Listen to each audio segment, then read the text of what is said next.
Stand by to launch FanStream Sports. 3, 2,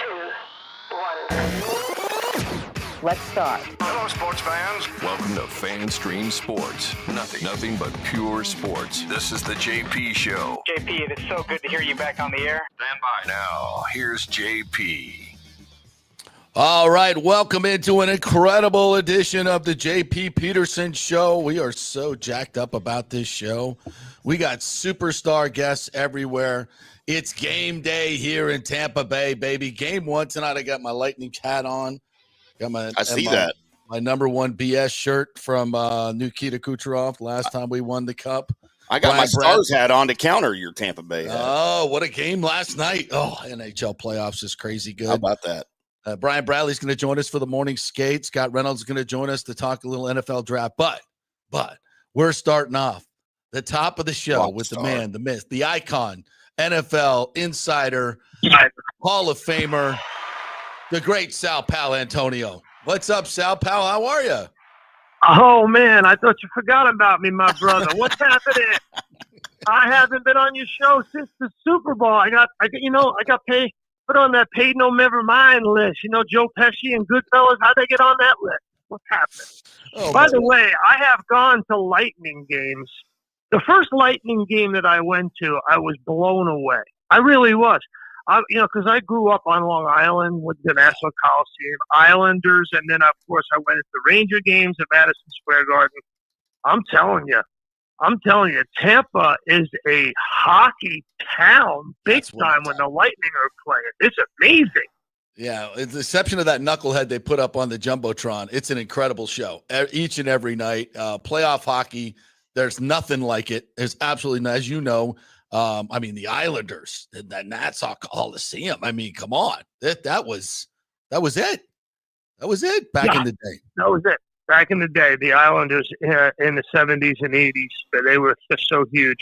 My first job was selling Pepsi at the Nassau Coliseum. That's my first job. That was my first job. I think I was 16, boss. I might have been 15. I might have lied on my working papers.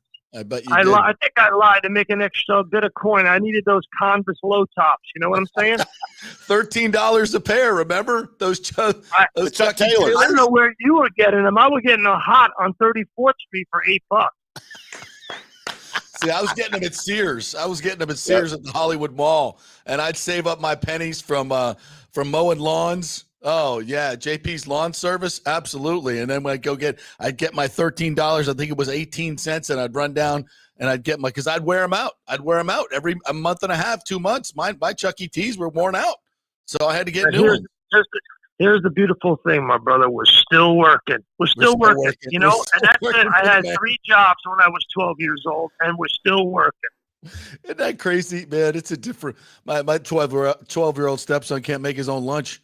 And we were my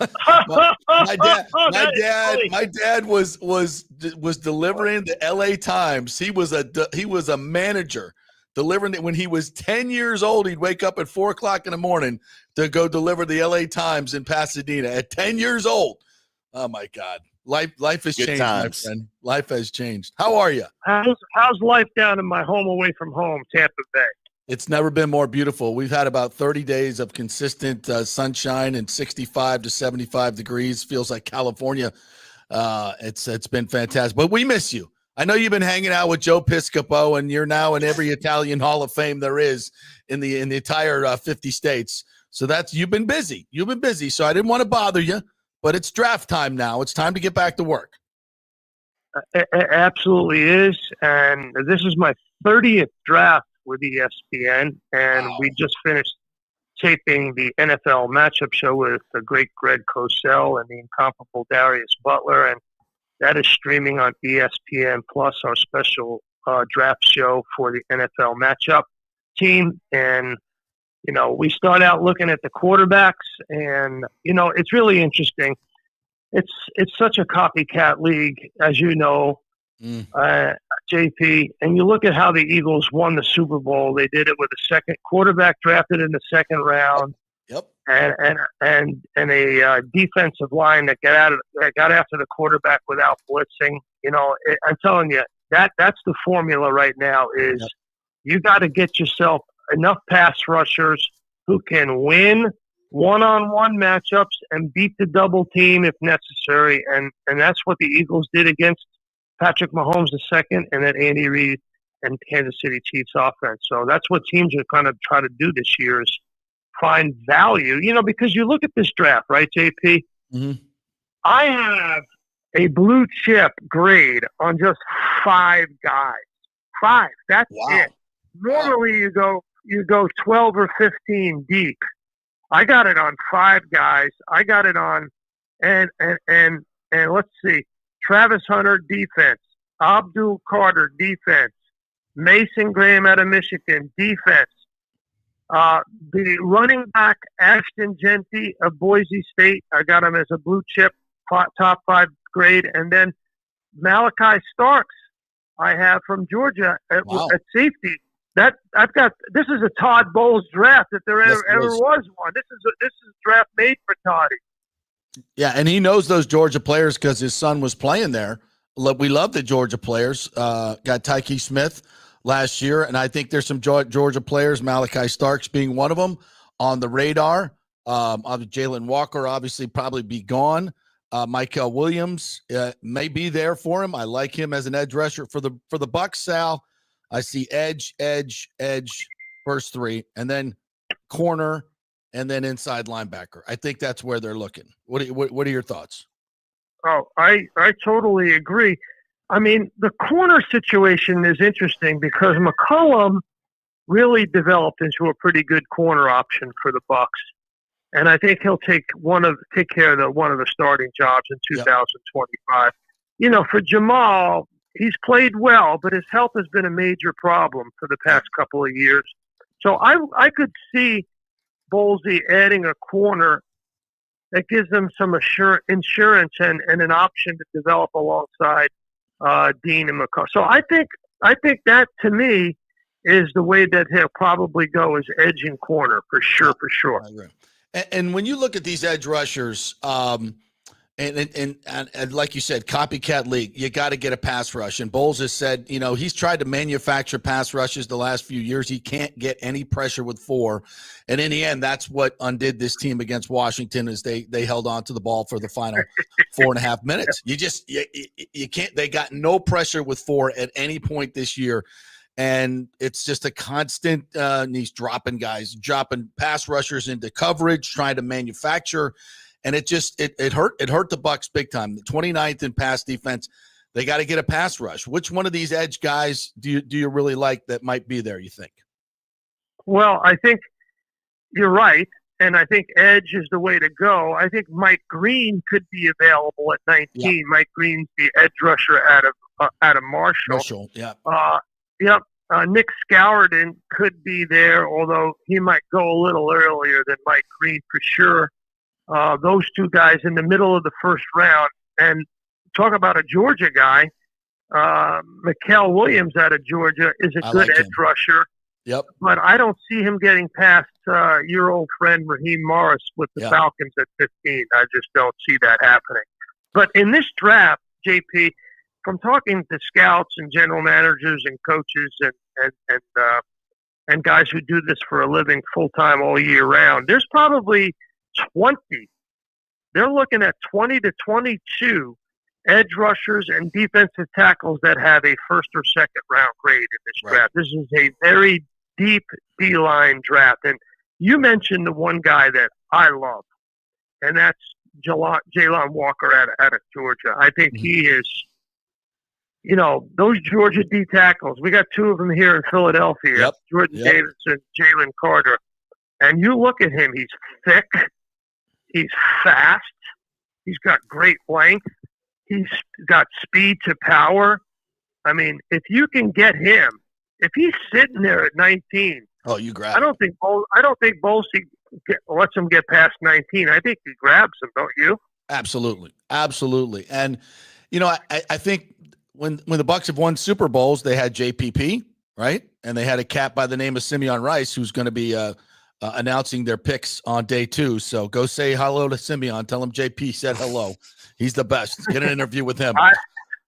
I love Simeone, and I've always thought that he deserved Hall of Fame conversation. I agree. Oh, coming from you, that means something.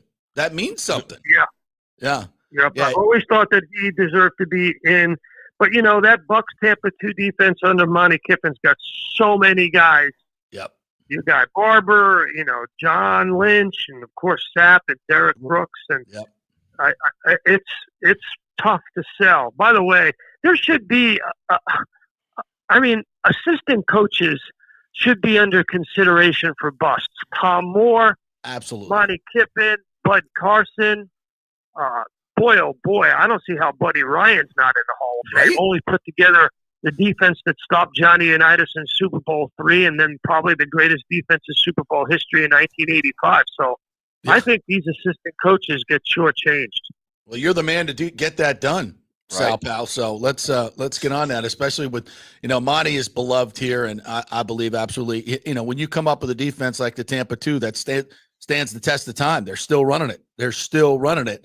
And I'll put that, I love that Bears defense, no question, but I'll put that Bucs defense with 4 Hall of Famers and Tony Dungy, who kind of developed it with Monty as a 5th Hall of Famer. I'll put that defense up against just about any defense in the history of the game. So all great ideas. All right, so getting back to this defense, again, 29th in pass defense, corner, edge rusher, and inside linebacker. I think every mock draft has Jahadi Campbell going to the Buccaneers, and he can, he might be a guy that you could put out on the edge. He's 6'3", he's 235, he's a game wrecker. Now he's got a labrum surgery that's probably going to keep him out of all the off season, but could be back for September. What do you think of that? Do you have him as a blue chipper, Jahad Campbell? Yeah, I do, but I'm always leery of guys who have injuries in that part of your body if you're going to play in that position. So I in the first round, I think you have to absolutely make sure that you're locked in. And then Jahadi Campbell, second round, if you can get him at 50, what are you talking about, 53? Is that the spot you're looking at? I think so, yeah. I mean, that's probably a good value at that spot. Bolsey's desperate for pass rush. Yep. You did pick up Hassan Reddick, my guy, and his career went off the rails. You like him? In New York. You think he has a big year? I love him. I think he's great. I think he's a great teammate. I think he's great. Everything about him. The Jets' reclamation projects are well documented. Look what the Eagles did with Mekhi Becton. Yeah. With the right coaching, the right attitude. You just mentioned that 60 days straight or whatever it is, 190 days straight of sunshine. By the way, the Northeast weather has been just horrible. You hurt me on that one, buddy.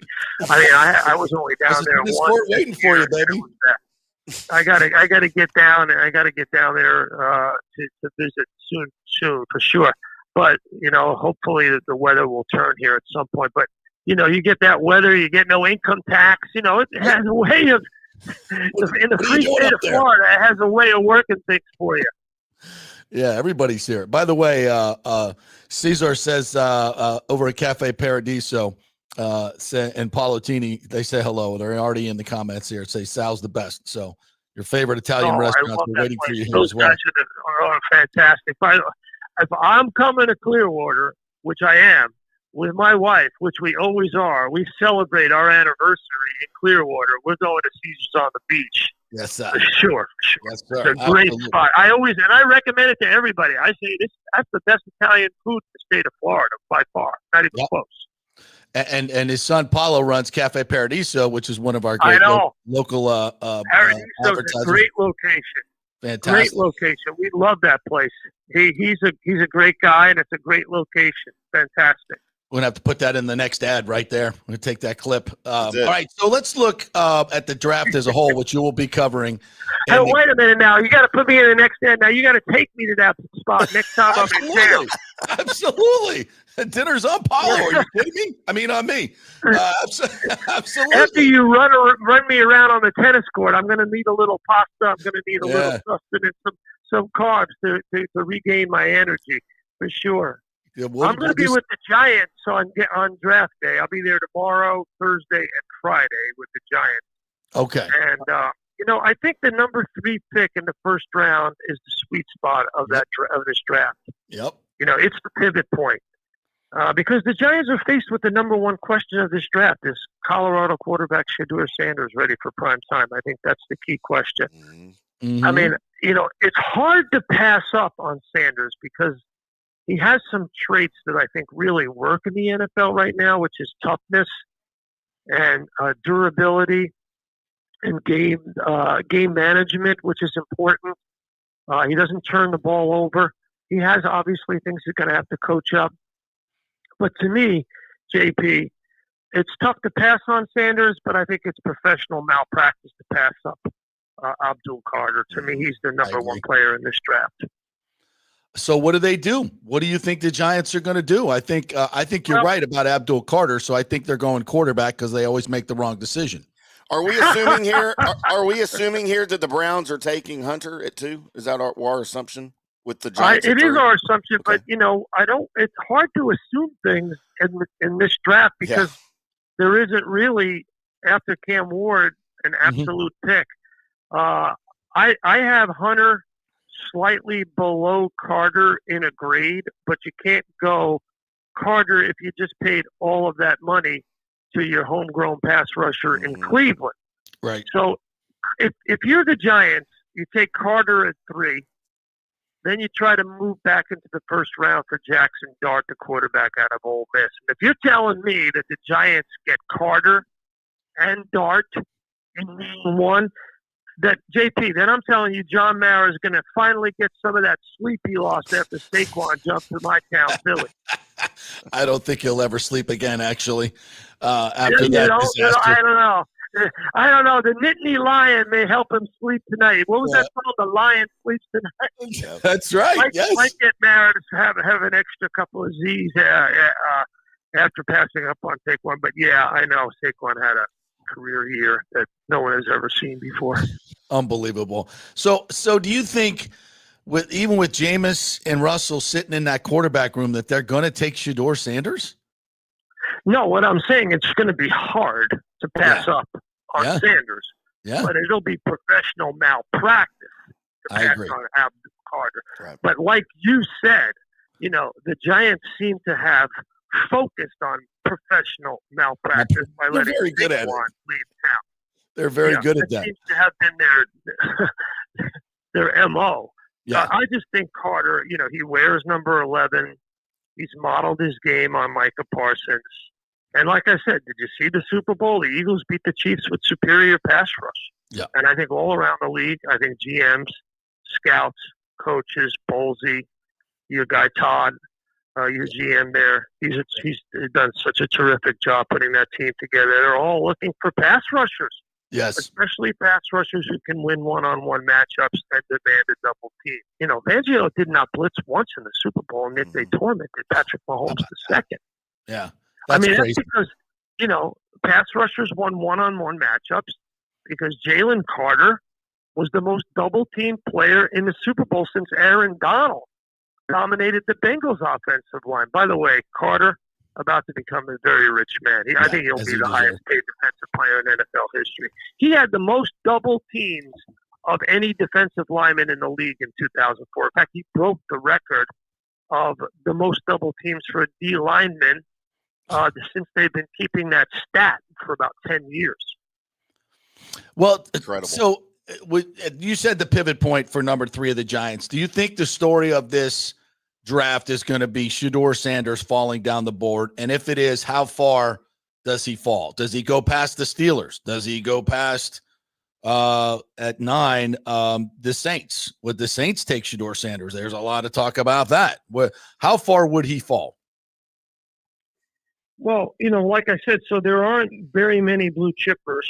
Mm-hmm. So then the pivot point is at 3, and Ashton Genty, if he's picked early, that'll be a big story. And then people will start to pile on Shedeur Sanders. How far is he going to fall? A la Aaron Rodgers.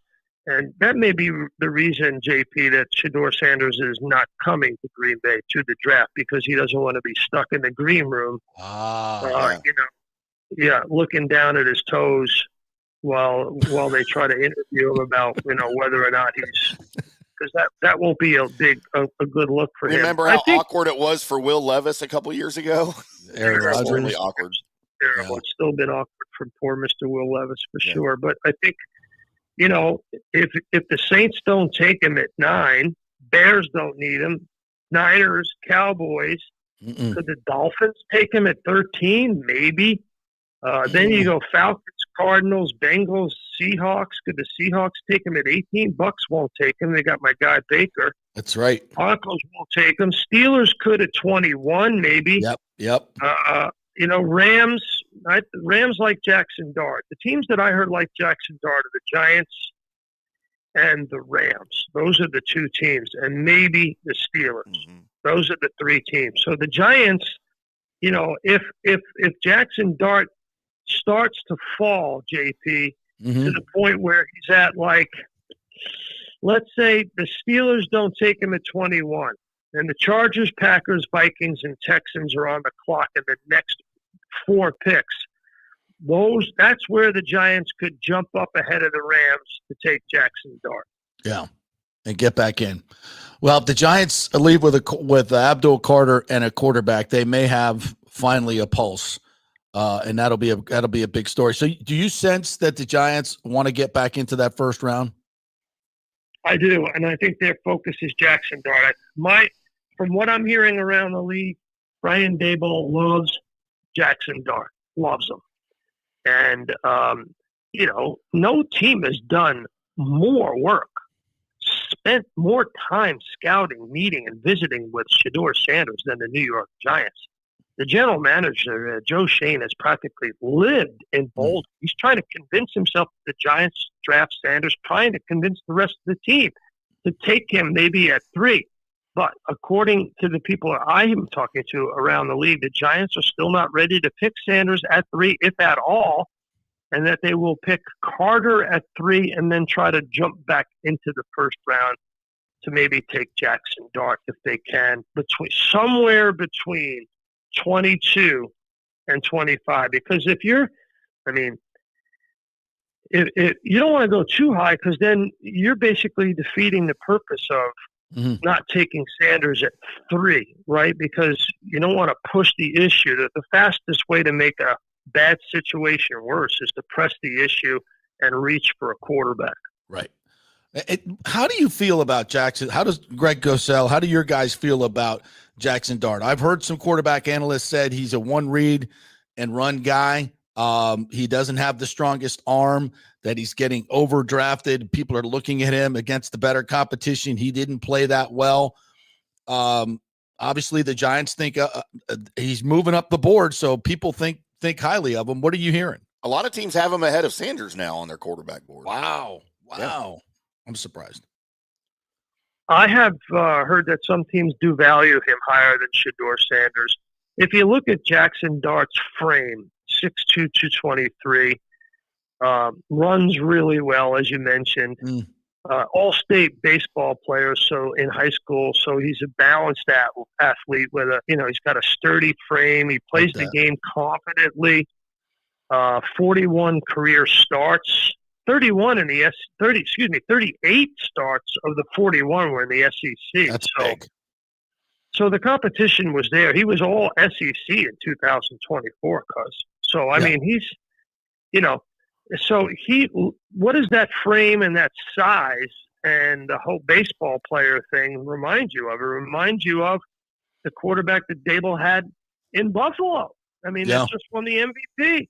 So, I could see the Giants and Brian Daboll falling in love with Jackson Dart, even though some teams have him higher and others, other scouting services like Our Lads, which I've used for 3 decades, project him as a second to third round talent. I don't. I have him as a first round talent. All right. Well, this is going to be one interesting draft. Any other thoughts that we haven't hit here that you like, your storylines for this week? Well, we've gone through pasta and football, so those are the top 2 in that order. So I think where else can we go, JP? I think we're in good shape. hope you guys had a blessed Easter, and I hope to get down there to see you soon, my brother. Absolutely. Same here, Sal Pal. Hope you and your family after this draft, you can get down here and see us, and we'll have a good time at Cafe Paradiso. Caesars ought to be wherever you want to go. We will do it. Oh, and, no, I want enjoy the this weather. time. I'm looking forward to Cafe Paradiso this time. Done. And, yeah, because it's a great spot, and you know I love Tampa to begin with. But if I got JP and Cafe Paradiso, you know, that's definitely what I want on my menu. Ding, ding, ding. All right, Sal Pal, we love you, brother. We never forget about you. I just don't want to bother you because I know how busy you are all the time. So if you want me to text you every day, I certainly can do that. He'll do it. Watch out.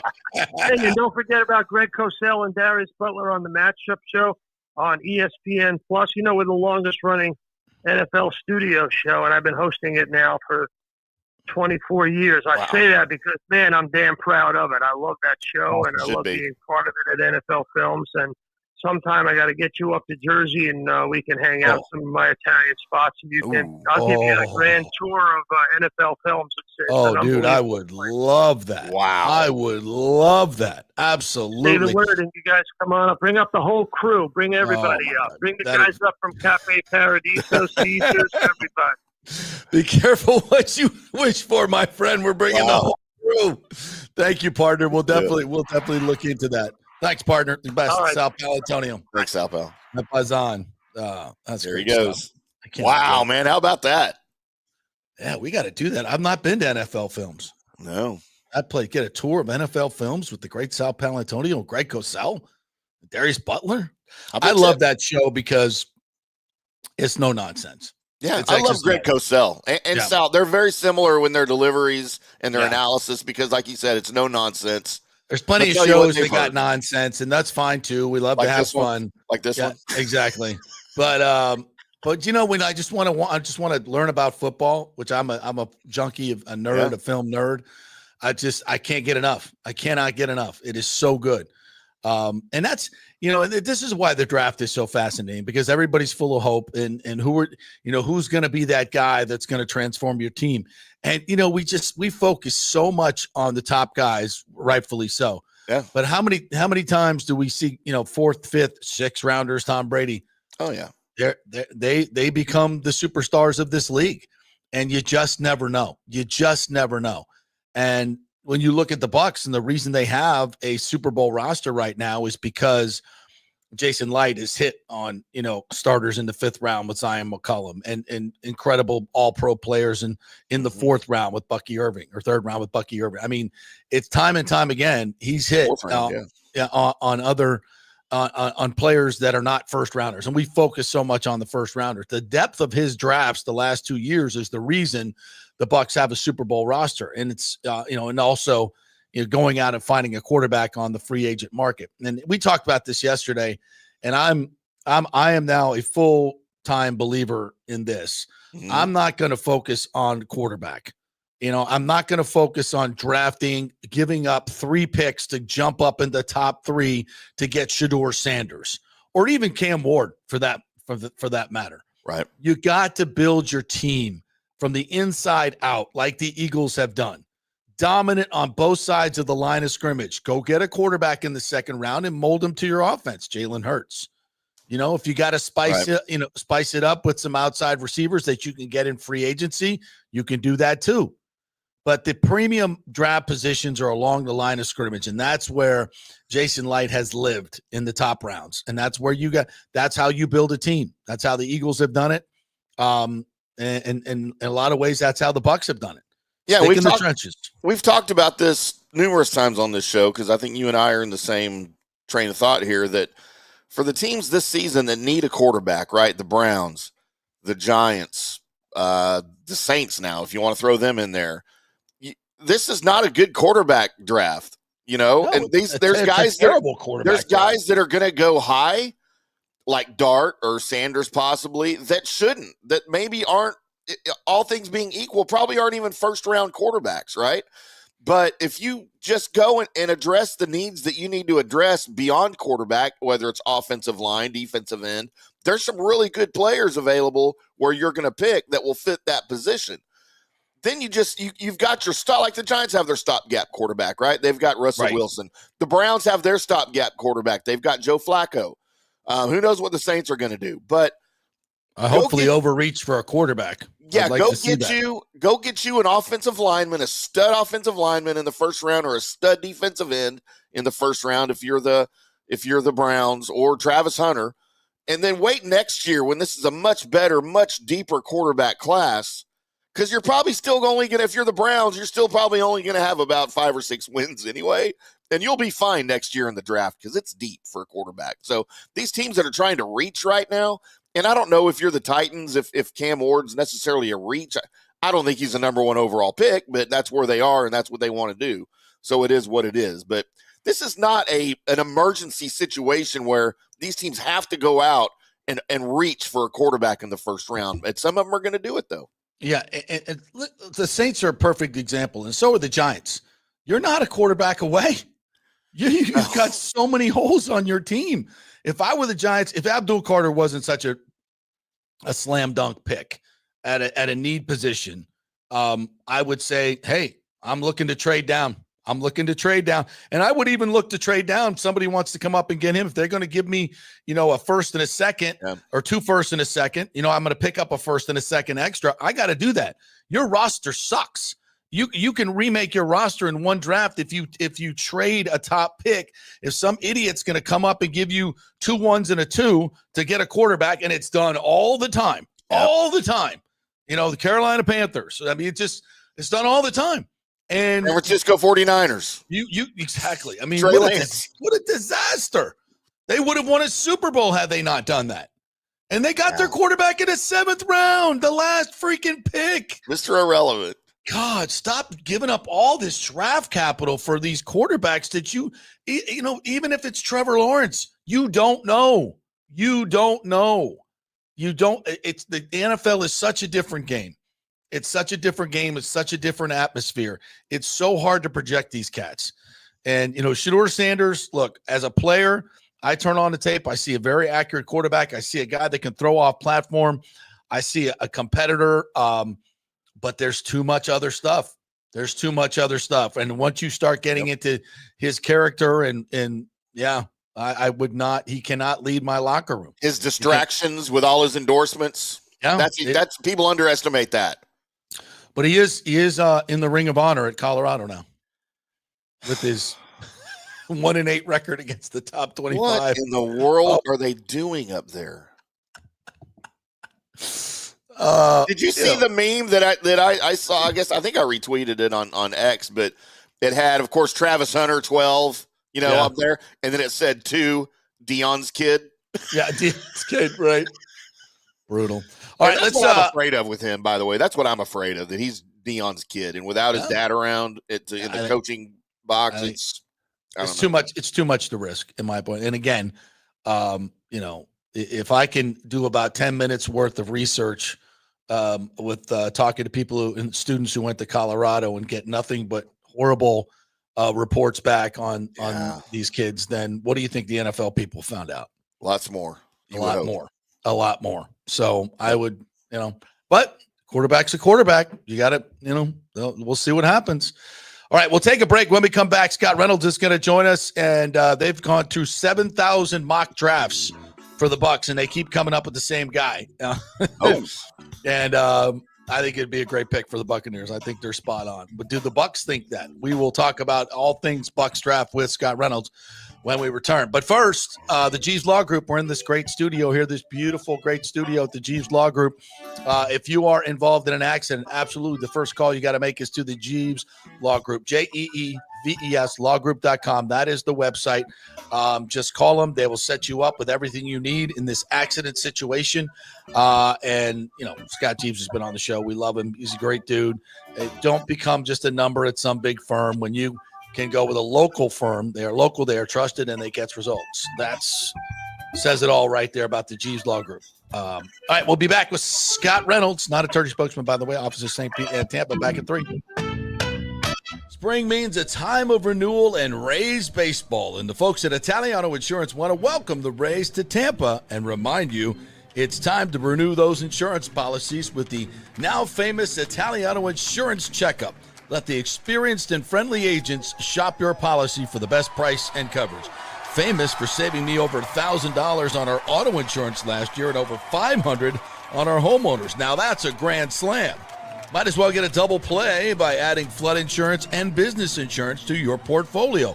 Costs less than you think, and trust me, you do not want to risk your home or personal wealth. That's a big whiff. So step up to the plate and call 813-877-7799 and chat with the all-star agents at Italiano Insurance. 813-877-7799 or go to ItalianoInsurance.com. Go Rays! JP here for Riveters, our new official sports bar and grill of the JP Peterson Show. And just like our show, no BS, no corporate chain feel, just amazing, authentic folks serving great comfort food in a casual atmosphere at unheard of prices. Riveters is located just south of Raymond James and Steinbrenner Field on Dale Mabry, walking distance to the park, so free parking, great place for pregame and postgame.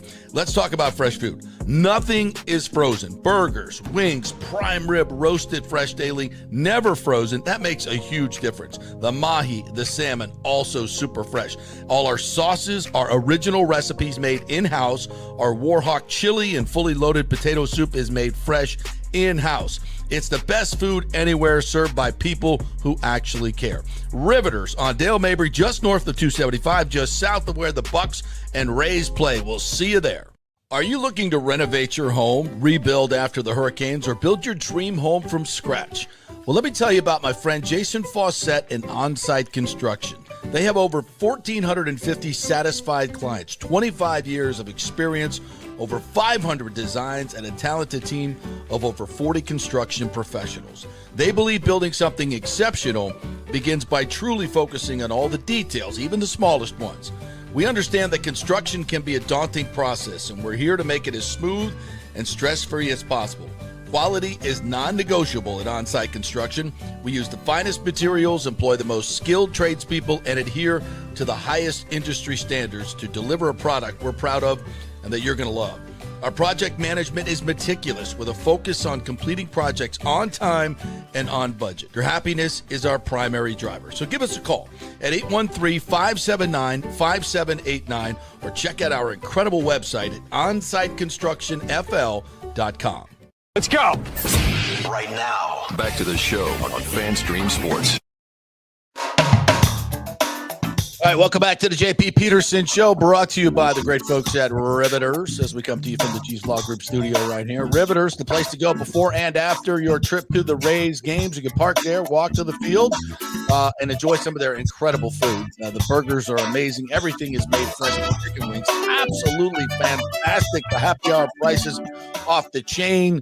You got to go to Riveters. So many folks have listened and gone and posted stuff on Twitter. If you go, please post that on Twitter. Show your food. And get more people to head on over there to Riveters, right there, just south of Steinbrenner Stadium and just north of 275. Very easy to get to. All right. Should we call it Rays Steinbrenner Stadium? I think that's what we should start calling it. Rays Steinbrenner Stadium. Yeah, we could do that. I like that. I mean, it's kind of appropriate, right? Yeah. It is not a minor league field. I reject that. No, not at all.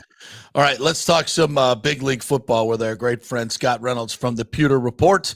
It is T-minus what? We got 48 hours till draft time. What's up, Scott? Oh, my God. Oh, look at that. You got your lightning hat on. Let's go. Let's do it. Let's do it. Look at this. Go Bolts. Yeah, that is great. See what shirt I have on here? What is that? Number #1. Oh, yeah. Bull spit. Yeah. Yes. Oh, there it is. Yeah. There we go. Yes. Yeah. Number baby. 1. That's right. one of the greatest quotes of all time. That was fantastic. There's nothing better than a drunk Kucherov after scoring multi-goals and winning Stanley Cups. Yep. Yeah. And he had a little rough go against the Panthers last year. So this is going to be, I think he's got a little score to settle. And I think so too. Pissed off Kucherov is good Kucherov. It is. I agree. Yeah, so we'll see what happens tonight. Yep. All right, we're all sporting our lightning stuff, but we're all thinking about the Bucs as well, because this is a huge draft for this team, frankly, Scott. Because when you're in the Super Bowl window, as we believe they are, and if he can stack 3 drafts, the last 2 have been sensational. Right. He stacks 3 drafts on top of each other and comes out with, what we have? We count 5 impact players last year, 4 to 5 impact players. Yeah. I mean, he does that again. For sure. Yeah. He does that again. Not only is it great for this season, but years to come. And I think they're set up to do so. What do you think? Yeah. Super Bowl window is open, so you have to capitalize on it. And if you go back and look at the 2020 Super Bowl, everybody looks at, all right, Tom Brady, Antonio Brown, Leonard Fournette, Rob Gronkowski, all these imported players. And they all scored touchdowns in the Super Bowl. But it was guys like Sean Murphy-Bunting, Jamel Dean, Carlton Davis, Vita Vea, Devin White, Levante David, Chris Godwin, Mike Evans, the homegrown guys, the offensive line, right? Jr. I mean, Ali Marpet, Donovan Smith. So I mean, to me, it's you have to have that draft foundation right there, and then you've got enough. You have to sprinkle in some free agents. You even go back to 2002. The Buccaneers could not get out of Philly, and under the Tony Dungy regime, with the likes of Rondé Barber, Derek Brooks, John Lynch, Mike Allstott, Warren Sapp. So like you had a star-studded group, but they needed a Simeon Rice, they needed a Greg Spires, they needed a Kerry Jenkins, they needed a Roman Oben and a Michael Pittman, and these guys to come in. And I think this team has the foundation for a Super Bowl championship, and maybe Hassan Reddick is that JPP, Simeon Rice, that imported pass rusher that this team needs to really propel the defense, because it's a Super Bowl ready offense. I think we know that. Yeah. But the defense has got to kind of take back the Superman cape a little bit, or at least say, hey, you don't get to wear it the entire season, offense. We just had Sal Pal on, and he could not say enough good things about Hassan Reddick, not only as a player, but as a person. Yep. So anybody that's concerned about, him, the holdout and all that's other shenanigans, which I was at first, but after talking to some people, I think those concerns are completely allayed. It's the Jets, man. It's just the Jets. That's what he said. It's those Jets reclamation project. That usually doesn't work out. So, right. And that's honestly the biggest piece added to this team that will make a big difference. So, but if you can augment that, and your mock drafts keep coming up with the same guy, Donovan Ezeraku, and I love that pick. Absolutely love it. I think he would. I think he'd fit in perfectly on so many levels. But I know you've talked about it before. But talk about your latest mock draft, which you guys did last night. Yeah, so we have Donovan Ezeraku going to the Bucs at number 19, and then follow that up with corners in the second and third round back to back, kind of like what Jason Light did in 2019. Remember, he drafted Sean Murphy-Bunting in the second round, and then got Jamel Dean and safety Mike Edwards in the third round. That's right. Right. So getting a couple of corners, one that can play inside like Noel Williams from Cal, and he can also play outside, but then having Savon Revel Jr. from East Carolina in the second round, that's your outside cornerback, the guy that will eventually replace Jamel Dean, will challenge Dean in camp, etc. But with Ezeraku, what you're getting is, if you want to rush 4, if that's kind of the mentality and the mindset, Todd Bowles. And I think, listen, Todd Bowles loves to blitz, but when he wants to, not when he has to get pressure. And I think that kind of wore on him the whole year. And so I think you've got a guy like Hassan Reddick coming in now as a free agent, and he likes to rush from the left side. And you've got Yaya Diaby, who will kind of stay on the right side, which I love. I hate the flip-flopping sides. So now you've got a couple of guys there. But as we saw last year, when Yaya wasn't in on a key third down or whatever in a particular game, a particular quarter, particular series, where's the pass rush? You had Anthony Nelson and Joe Tryon-Shoyinka, and like the quarterback had all day to throw.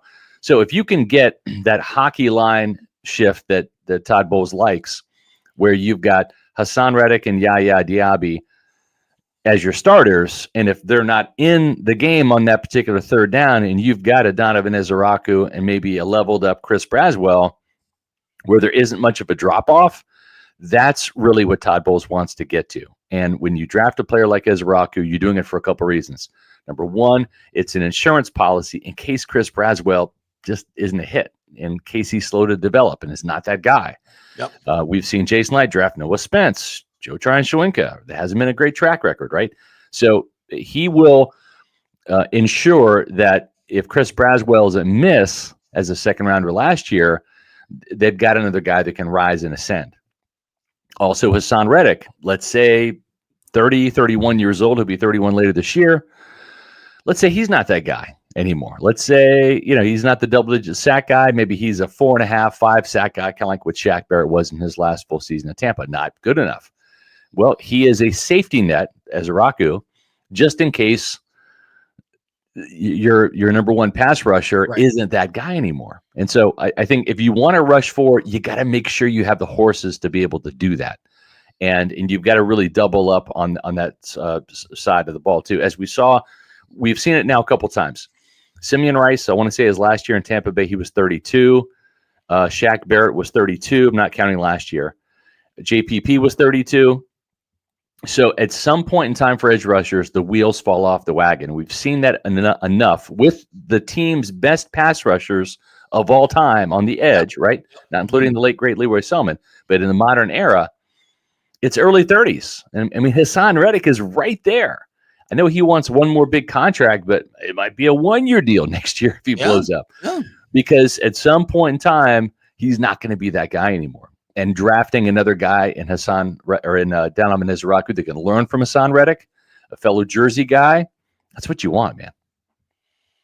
Scott Reynolds joining us here from the Pewter Report, and they made the horrible mistake of putting me on a Pewter Report podcast yesterday. That was fun. It was awesome. It was super fun. I really appreciate you asking me. It was super fun. And, we're, as I said at the top, we get so zeroed in on the top guys, but where Jason Light has really remade this team is in the third, fourth, and fifth rounds and come up with some really good guys. Give me some names of guys like that, because I think there's going to be an impact inside linebacker that they can find there. There might be a safety that they can find there. And it might be a wide receiver as well. Yeah. So where do you think they go in the mid rounds? In the mid rounds, I think it's going to be best player available. You might see a wide receiver like Jalen Knoll from Iowa State go in the second round. He is a starting caliber, fast wide receiver, big time playmaker, tough nut for his size. Plays bigger than his 5'11", 194-pound frame, and he brings that sub 4.4 speed that Josh Grizzard's looking for. So, that's a name to consider there. In the middle rounds, I think is where they're going to get a linebacker. Demetrius Knight from South Carolina is a stud. Jeffrey Bassa, who is in our mock draft in the 4th round to Tampa, the kid out of Oregon. Yes. Like him a lot. Some other names, Smile Mondon from Georgia, maybe on day 3, in that 4th, 5th round. Nicholas Martin's a guy that I like. I want that missed tackle rate to go down, but the dude plays with his hair on fire. 140 tackles and 6 sacks and a couple of interceptions. Single-handedly destroyed my Kansas State Wildcats his junior year, and then gets hurt a couple games into his senior season, and so he's kind of having to make up for lost time. But he's a day 3 option, rounds 4 or 5. So. And maybe Carson Schlesinger from UCLA in the second round. So there's some guys that they can get on day 2 or early day 3 to play linebacker. If you look at a year or 2 ago, the best linebacker duo in the league was San Francisco's Fred Warner, 3rd round pick out of BYU, and Dre Greenlaw, 5th round pick out of Arkansas. When you look at, and I know not everyone, but a lot of people are high on Jihad Campbell. I'm not personally. I wouldn't poo-poo the pick if they made it. Right. It makes sense on some levels. I was more enamored with Devin White, if I'm being honest. I thought Devin White was every bit worth the 5th overall pick based on his LSU film. And I think for the first 2 years, he kind of backed that up until the ego got out of control. But I'm just not as enamored with Jihad Campbell. I mean, I like Schlesinger. I like Demetrius Knight. I like Chris Pupal from Ole Miss, probably just as much. Yeah. And I wouldn't take those guys in the first round. So why would I take Jihad Campbell in the first round? So I think there is going to be a good linebacker fit for the Buccaneers in the middle rounds. I think they got to address edge rusher. If you want to rush forward, you got to get one. And cornerback in the first 2 rounds. Now that might be flipped, and maybe you go corner in round 1, and then you get your edge rusher. Maybe it's a Nick Scorton from Purdue. It's deeper. It is deeper. Or Deeper maybe you get UCLA's Oluwafemi Oladejo on day 2 as well. Yeah. When I look around the overall draft, we just had Sal Pal on, and he's talking about that number 3 pick is kind of the pivot point. Shedeur, do the Giants take Shedeur Sanders, or do they take Abdul Carter? I personally would take Abdul Carter, because they have so many holes on that team. How do you think? Obviously we're zeroed in on the Bucs, but where these other teams go, especially in the NFC, how do you think the draft kind of pans out early on? Well, it's interesting, right? Because you have back-to-back picks with the Panthers and the Saints. I think the Panthers are certainly going to go defense, probably an edge rusher. Dan Morgan, the GM, is a defensive-minded guy, former linebacker in NFL and at Miami. So they need an edge rusher for sure. I don't think they're going to be in on Ezeraku. I think the guy to look at there is Jalen Walker out of Georgia. I think he's probably going to be the guy because he can play linebacker too. He's a little bit of a flex player, hybrid. And then the Saints are not a good drafting team, and that's why they're in so much salary cap hell, because they have to go out and sign free agents, and they have to overpay to keep their players because they can't draft adequate replacements. Look at the defensive ends that they've rolled through. They let go of the best one, Trey Hendrickson, right? Yeah. Because they had Marcus Davenport, and he was a failure. You had Patrick Turner, who couldn't even see the field. He was a failure.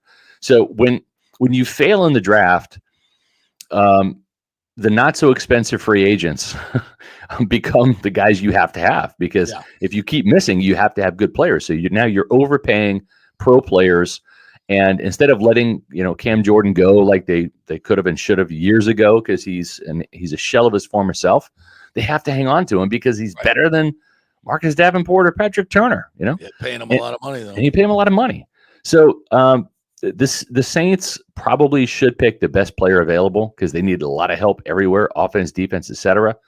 But they're probably going to have to go quarterback in the first round. Is that going to be Shedeur Sanders? I'm hearing Jackson Dart might be the guy there. What I think would be interesting is if the Buccaneers are on the clock at 19 and Shedeur Sanders is sliding, and we know the Steelers might be very interested in getting Shedeur Sanders, especially if Jackson Dart's off the board. That might be a really interesting spot, because you have teams like Cleveland, teams like the Giants that might want to trade up back into the first round. Yeah, and get one of the very few quarterbacks that are any good in this draft. And I don't think any of the quarterbacks are really good in this draft. I don't think Cam Ward's that good, to be honest. Yep. I agree with him. He was a turnover machine before he got to Miami. People seem to forget that. Timmy, you want to get in here? Yeah, actually, I was going to throw this out there. We were talking earlier about Jason Light and his drafts and how well he's done. Ironically, right about the same time we were discussing this across the X machine, from Buccaneers Communications, an X account from the team that I really enjoy. Only 3 rookie centers since 2000 have started 16 or more games and had their team finish in the top 5 in rushing yards per game. Jason Kelsey, Eagles 2011. Yep. Tyler Linderbaum, Baltimore in 2022, and our buddy Graham Barton. Pretty good company. That's really good company. Pretty good company, yeah. And look, I know he was the number 26 overall pick. You're supposed to hit on that. But not a lot of teams do late in the first round. That's I'm looking at what Dallas has done in the first round here lately. It's been miserable since Michael Parsons was drafted. Yeah. But I mean, the Jason Light's trend continues up with his drafts, and it shows. I think it shows on the field. I think the question I had for you, Scott, was I wanted to ask you about Chris Braswell. I don't know that he was a massive disappointment in his rookie season. I don't know that I use those words. He didn't get a lot of playing time. I think I saw he played 30% of the defensive snaps. That was the problem. He just didn't get enough playing time. Yeah, he played a lot on special teams, I think. But and most of those stats that his tackles and stuff I saw were special teams tackles. But are they worried at all about him as far as you can tell? They're not looking to supplant him on the depth chart, are they? No, they're not looking to supplant him. And again, too, it's like, listen, you can have all of the wild sack fantasies in your mind about Yaya Diaby becoming a double-digit sack guy opposite Hassan Reddick. Right. And the same thing with Reddick. He can become a double-digit sack guy, too. You might have your Shaq and your JPP right here next year till one of those guys gets hurt, right? And then what? So you can never have enough good pass rushers. especially young guys coming up. So no, if they drafted an edge rusher in the first round, this is not an indictment on Chris Braswell. The true story with what happened to Chris Braswell last year was, and this is not uncommon around the league. I've seen it here in Tampa. I remember when Bruce Allen and John Gruden drafted Gaines Adams, and they wanted to get him on the field. And I want to say, was it still Greg Spires at the time? There was a veteran defensive end that Monty was playing, and they're like, we spent a first round pick on Gaines Adams. Let's get him on the field. Yeah, it was 2004. It was 04. So Greg was probably still there. Yeah, possibly. And so it's just one of those things where the front office wants to see their new shiny toys get played with. Yeah. Right. And the coaches want veterans, guys they can trust because they don't screw up like rookies. Yeah. But the only way you get experience is to be on the field. Like, you're not going to get any sacks from the sidelines. It just, you can't do it. Right. And you can sit there and get all the mental reps you want and watch all the film until you beat a grown man in front of you and get to the quarterback. You are inexperienced. And Joe Tryon-Shoyinka was this team had a fetish for him that I don't understand. I mean, a couple of years ago, I knew this guy was a finesse player. Soft. And he was a problem that was not going to get solved. And George Edwards was certainly not the guy to do it. Yeah. But Edwards loved him, and Todd Bowles loved JTS. He was the chess piece. Okay, great. Yeah, I'm sorry, Jason Light didn't draft Joe Tryon-Shoyinka to drop in coverage. Like, maybe that's a bonus that he has athleticism to do that. That's not why he was drafted. He was drafted to get the quarterback. And even Todd Bowles finally had to admit, yeah, he did everything except get the quarterback. He did that this offseason after Jason Light was like, we are not re-signing him, Todd. We're not doing it. Yeah. And so I think that was the problem last year was George Edwards, Todd Bowles were smitten with JTS. They didn't give Chris Braswell enough opportunity. And yeah, it's like everybody wants to sit there and say, okay, get 15 reps. Yeah, 15 reps on Sunday. Go out there and make the most of them. So we can give you 20 reps the next week or 25 the week after that. Doesn't always happen. Doesn't always work that way. Sometimes the quarterback gets rid of the ball too quickly, and you don't have enough opportunities to make that impression. Yeah, absolutely. So, and listen, Larry Foote coaching the outside linebacker position will be the game changer. That is the difference maker. I love that. And Braswell will get better under his tutelage. And Mike Caldwell coming back in the middle. Yeah. I saw an interesting quote this morning. I think it was from yesterday. I saw on CBS Sports about Kalijah Cansey. Said that he thinks that if he can stay healthy for 17 games, which he hasn't done yet, he's had a history there. Yeah, that he can lead the NFL in sacks this year, and that's his goal. Yeah, that was Scott's question. I love that. I love that. I mean, I want. I love it too. Guy, but let's take baby steps here. Maybe let's just stay healthy first. Yeah, let's get to double digits first. Let's get to 10, right? And not just 10 games, 10 sacks. Right. Because if you look at it, Trey Hendrickson led the league in sacks last year with 17.5. The edge rusher for Cincinnati. That's a sack a game. That's pretty hard to do with your average. So I'm not saying you can't do it, but I don't know that. Like, if Kalijah Cansey had, say, what did he play? He missed 5 games last year, so he played in 12. If he had 10 sacks in 12 games, that might be a little bit more believable. We'd be more excited. Yeah. But I mean, who knows? If you average a sack a game, but you only play 8 games, you're still only at 8 sacks. So let's get healthy first. Yes. Yeah. That's a fact. I love that from him, though. I love to hear that.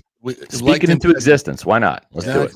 All right, Scotty, tell everybody what you got coming up this week for Pewter Report. The next couple of days, you guys going to be busy. Yeah, we are. We've got our final mock draft is up on pewterreport.com. Make sure you check that out. It's our final mock out of the 5 we've done. And we did a show last night, myself and Josh Capo, where we went over all the picks and did the reasoning behind it. So you can find that up on our YouTube channel, Pewter Report TV. We have a podcast today at 4:00. Myself and Matt Matera will go through all of the Bucs draft scoop, the latest scoop that we know. And then we've got a 3-day draft special. We're going to have a draft show live from One Buccaneer Place You can find that on Pewter Report TV. It'll be streamed on our X and Facebook channels at Pewter Report, as well as pewterreport.com. And we will be having wall-to-wall, minute-by-minute coverage of the entire draft. Each show, Thursday night, Friday night, and Saturday morning, will start an hour before the draft. So our show on Thursday starts at 7. Our show on Friday starts at 6.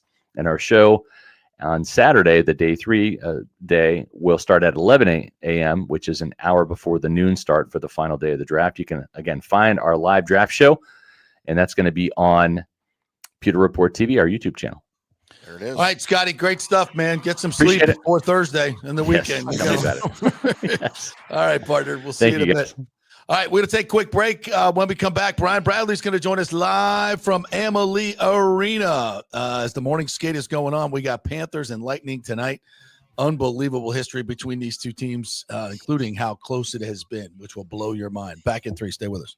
Hey, JP here for my concierge medical professional, Chris Lugo, PA. You've heard him on the show for a couple of years where he shares invaluable medical, nutritional, and supplement advice. With Chris, it's like having a medical provider as your best friend. What I love about this concierge service is the convenience and support he offers. I can text or call him 24/7 with any questions or concerns, and he'll promptly call in a prescription if needed. No office visits or copays required. It gives me peace of mind knowing I have someone genuinely invested in my health, not just focused on insurance profits. And the best part, the Bay Area Modern Medical Center's personal concierge service is more affordable than you might think. Don't let insurance companies dictate your health care. Take control of your health and wellness today. Visit BAMMC.com for more information and to schedule your initial free consultation. Empower yourself and take charge of your personal health with BAMMC.com. Diamond Days are back at the Golden Diamond Source, Tampa Bay's largest jewelry superstore. You know, I love Diamond Days because right now you can get up to 20% off all the diamonds in the inventory, including April's birthstone. Plus, you can take advantage of 0% financing for up to 5 years. This means that if you finance $5,000, your monthly payment would only be $83. Best of all, your Golden Diamond Source diamond never loses its value. And listen up, all soon-to-be newlyweds, here's your chance to win a $2,500 shopping spree at the Golden Diamond Source, along with a wedding cake for up to 100 guests, created by the renowned celebrity chef, The Cake Girl, as seen on the Today Show. Entering is easy. Simply visit the Golden Diamond Source on Omerton Road for your chance to win big. If you want your special someone to say yes, make sure it's a Golden Diamond Source diamond. Visit us at 3800 Omerton Road in Clearwater. JP here for the Jeeves Law Group and my man Scott Jeeves, who lives right here and has long been a highly respected member of our community. He's a proud sponsor of the Tampa Riverwalk. Jeeves Law Group is also a proud sponsor of our Grand Central District in St. Pete and has neighborhood events throughout the year. He has an office on Central Avenue in St. Pete and one on South Howard in Tampa. You can't get more local than that. So when you need an attorney, you're going to hire some huge firm that advertises all over the state or the one that supports your favorite sports show. It's the Jeeves Law Group. We're local, we're trusted, and we get results. For personal injury and personal attention, call us for a free case evaluation. That's 8889-JEEVES. That's 8889-JEEVES. Hey, Tampa Bay, it's time to get your AC unit ready for summer. And here at Third Generation Plumbing and Mechanical, we recommend getting ahead of the game, keeping your family cool before the hot summer months with one of our maintenance agreements in the hopes of avoiding the dreaded emergency service call. Our maintenance agreements include, we'll test the electrical components, check and tighten high and low voltage wire connections. We'll check the refrigerant for manufacturer's performance levels, test thermostats, calibrate if needed, clean the evaporator coil and condenser coil, and clear and treat the drain line and drain pans. Just call us at 813-961-8024 for the special rates, and a human will actually answer. 813-961-8024 or go to thirdgenerationplumbing.com. Let's go. Right now, back to the show on FanStream Sports. All right, welcome back to the JP Peterson Show, brought to you by the great folks at On-Site Construction and Restoration, onsiteconstructionfl.com. If you're looking to restore your home after the hurricane, build anew, or add on to your home, they are the folks to do it. They are local, and they are absolutely fantastic. We'll read all the five-star reviews at onsiteconstructionfl.com. Great folks. All right, the cavalcade of Hall of Famers and superstars continues on this great show, except for the host. Now we bring in Brian Bradley, Lightning live from Amalie Arena as we get set to start the NHL playoffs. There he is as the Lightning are on the ice. What's up, Brads? How you doing, buddy? Good, buddy. Ready to go tonight. Let's get her done. Let's get her going. The Panthers are in the house later tonight, and I think it's a midnight matinee or something like that. We're doing puck drop at 8:48. Yeah, 8:48. That'd be like the third period of a normal game, but they're actually supposed to. They usually do warm up at 10:30. This is the first time I've ever seen a warm up at 11 o'clock in the morning, and then the Panthers are on after. So the guys are on the ice now. You can see them. Hold the camera. Yep. You know what? Everybody's on the ice, full bore. Vazzy's in net. Connor Geeky's shooting right there. You know what? John Cooper looks like a lively spirit of practice. They get everything inside. Look at the 2025 playoffs, ready to rock and roll. Oh, yeah. Nice. Really good. The ice looks good. You know what? I think the only guy that kind of we're missing right now is Oliver Bjorkstrand. So yeah, I don't think he'll be back for. I heard maybe not this round, but you know what? Maybe later in the playoffs. But that's a big loss for us because he's a good player, a veteran guy, played a lot of minutes. And anyways, you know, we got Connor Geeky, you know, Mitchell Chafee. Someone's gonna have to fill the role in. I mean, you know, Gage Gonzalez has played really well. So with Nick Paul, so I like that line. I like our first two lines. You know, obviously Yanni Gord and coming in there. He's in a second slot, but brings a lot of energy. And you know, I mean, it's going to come down to one thing. And you know what? It's going to come down. I'll give you my prediction at the very end. You asked it. Okay. It's going to come down to goaltending. It's going to come down to goaltending. We can talk about this in another week or 10 days from now, but whoever's a better goaltender is going to win the series. That's my prediction. So, you know, Vasilevsky to me is the best young goalie in the league. He's only getting better right now. Bobrovsky won the cup last year. He's an older. He's been around. He knows how to play. But those two guys are world-class goalies. And you know what? They're the two best goalies in the playoffs. Yeah. If you ask me. There's nobody better than those two guys. Well, it's interesting because last year Bobrovsky got the best of the Lightning. I think we can say that. And Vasilevsky, he said it in the article Ed Encina wrote in the Times, a great article where Vasi talked about he couldn't even really stand on his right side last year. I mean, he was the nerve in his back that they had to have surgery on just didn't heal. So he wasn't at full speed, and he's finally getting back to that this year. And the numbers suggest that he just wasn't the same guy last year. So, I mean, you've seen it since January 1, he's been the best goalie by numbers in the NHL. How much better is Vasi this year right now as he heads into this series than last year when we played the Panthers and lost? Oh, way better. No question. I mean, you know what? I know you guys are watching the guys skate on the ice or taking shots on Vasi right here. Vasi, to me, is playing as good as he played when we won back-to-back Stanley Cups. He's that good. And he is the best goalie in the NHL by far. Trust me. I know guys will tell you Bobrovsky, but if every general manager had to pick a guy for one game to win the cup, it would always Vasi. He's that good. I didn't know he was hurt that bad, but me neither. I mean, you know what? Our team last year was really good, but this year's team's a lot better. I mean, you know, we had some defenseman issues. This year picking up Ryan McDonough. You know, we got J.J. Moser on the back end. You know, we had guys injured. We only had like 2 or 3 defensemen playing last year. Headman. You know, we had the kid we picked up from Minnesota. Who's, I think, now on Dallas. Can't think of his name. But, you know, our defense was very average last year. And up front we had, you know, our guys. We just never had chances to just, you know, really score or give the opportunities to Florida to speed a score game to 1. So this year's team is way better than last year's team. And Vasi to me is playing a lot better. I mean, when you talk about the depth of our team, you know what? You talk about Point, Kucherov, you know, Jake Gensel. Mm-hmm. I mean, you know what? It's a winning formula in terms of like that. And then, you know, got the second line, Brendan Hagel and Sorelli, and then you got Yanni Gord there, Nick Paul, and then the fourth line kind of, we know our role guys are what they're doing and stuff like that. So at the end of the day, it's going to be a great series. You know what? The Panthers are not going to be easy. I mean, you know what? It's not. I'll tell you, Kachuk's playing tonight. I don't care what anybody says. He's going to take the stage. They're not sure. He's in, guys. I'm not telling you right now. I mean, but here's the thing. He hasn't played in 2 months or more.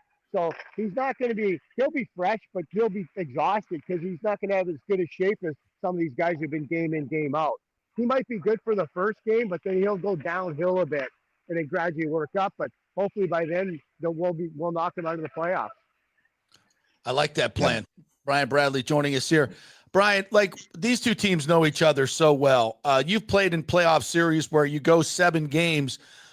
Take me through the thought process. You know, each game you're playing against the same guys. You kind of get a feel for what the other coach is trying to do to stop you, right? Like you were the focus when you played. So Kucherov went through this last year. He was the focus. They did a good job on stopping him. So how, as a player, do you adjust in a series from game to game, from shift to shift, when you know what you try to get a feel for what the other team's trying to do to you? Well, that's great points, JP. These are 2 veteran teams. They know what they're doing. They both won Stanley Cups. We've won some Stanley Cups. We've got guys like Jake Gensel, who's won Stanley Cups. On other teams, we've got Yanni Gourde back. We've got Ryan McDonough back. But at the end of the day, like I said, you know, you look at the game the other night when you watched Toronto play Ottawa. Ottawa played one hell of a game, but they just self-destructed. They took 6 or 7 penalties against Toronto, and Toronto burned them. And that was it. Ottawa was a better team, in my opinion, but they're a young team. They have no playoff experience. They're out running around being stupid.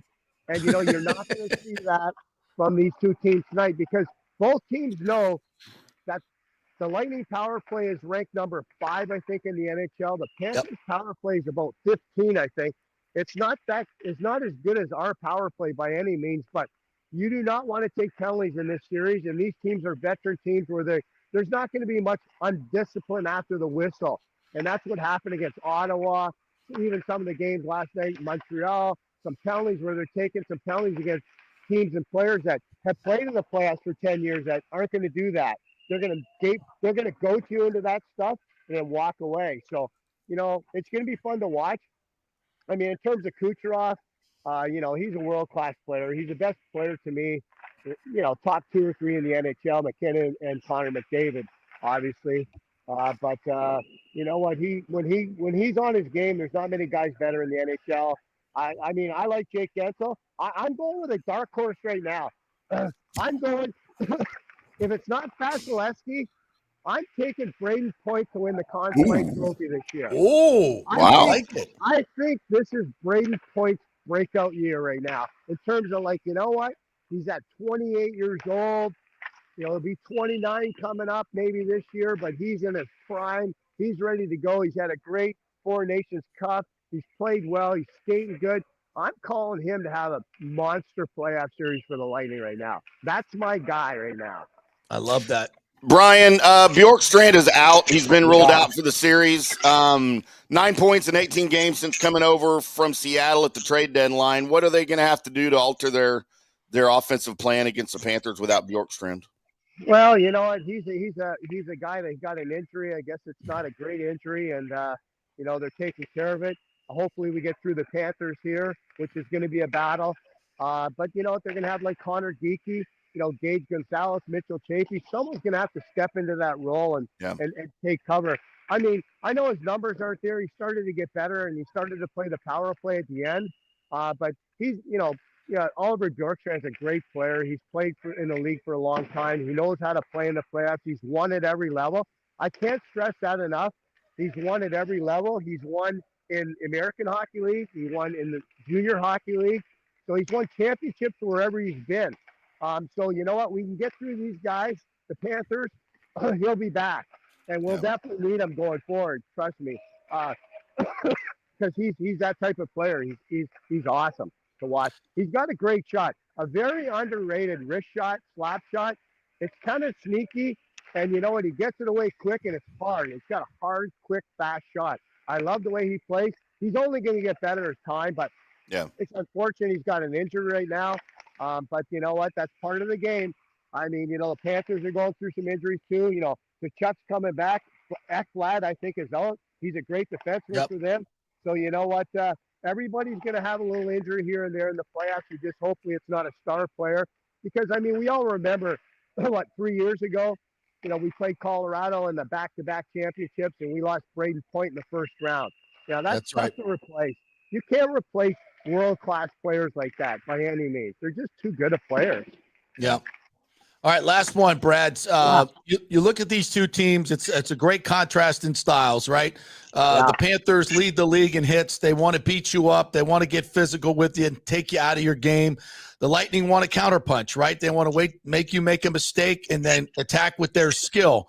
So as a Lightning team, how do you not get caught up in the physicality? You got to answer with intensity. You got to win those battles on the boards. But how do you not get caught up in the physicality and get out of your game?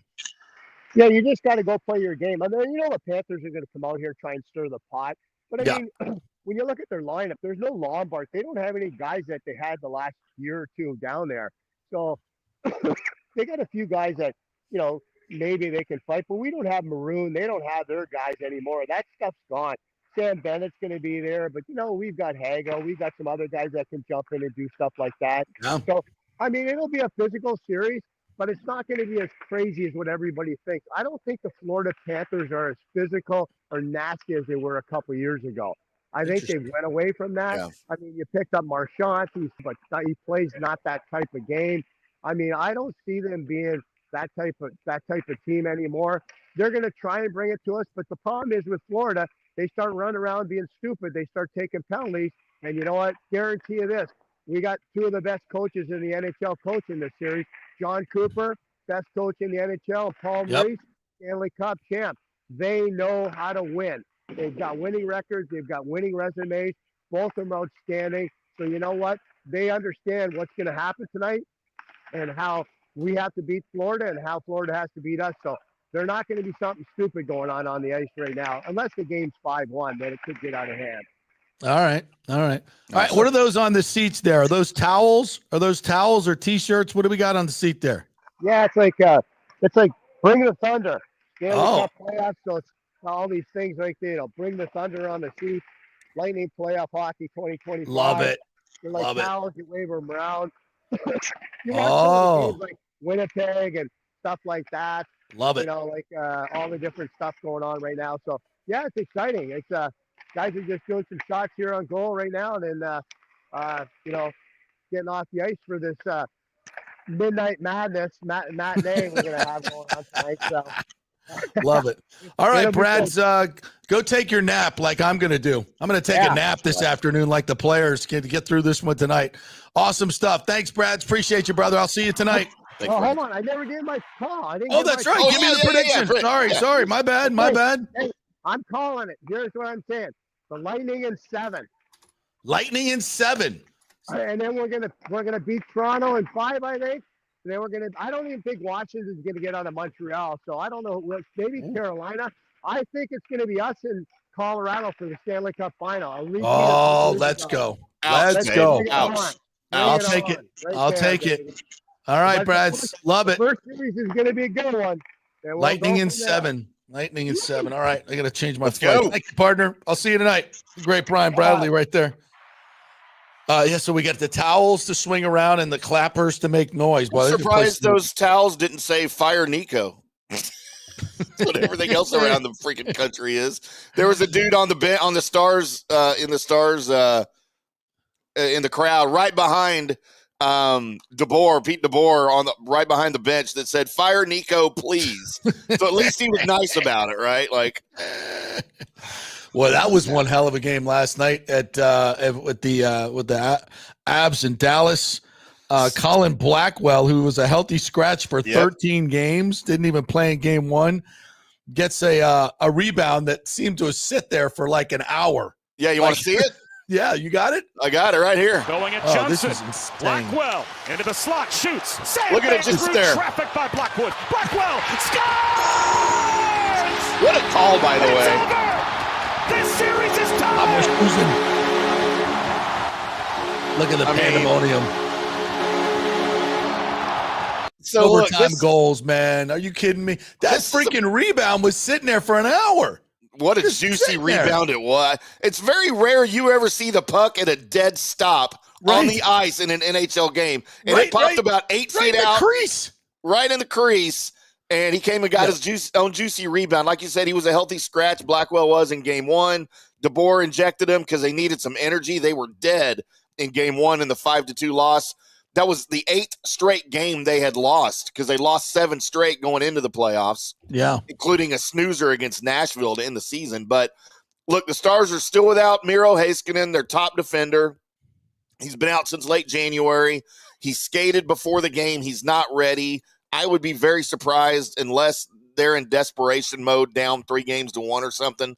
I will be surprised to see him. They're without their top scorer in Jason Robertson, who's week to week. He may not be ready for this series. So they got their work cut out for him against Colorado.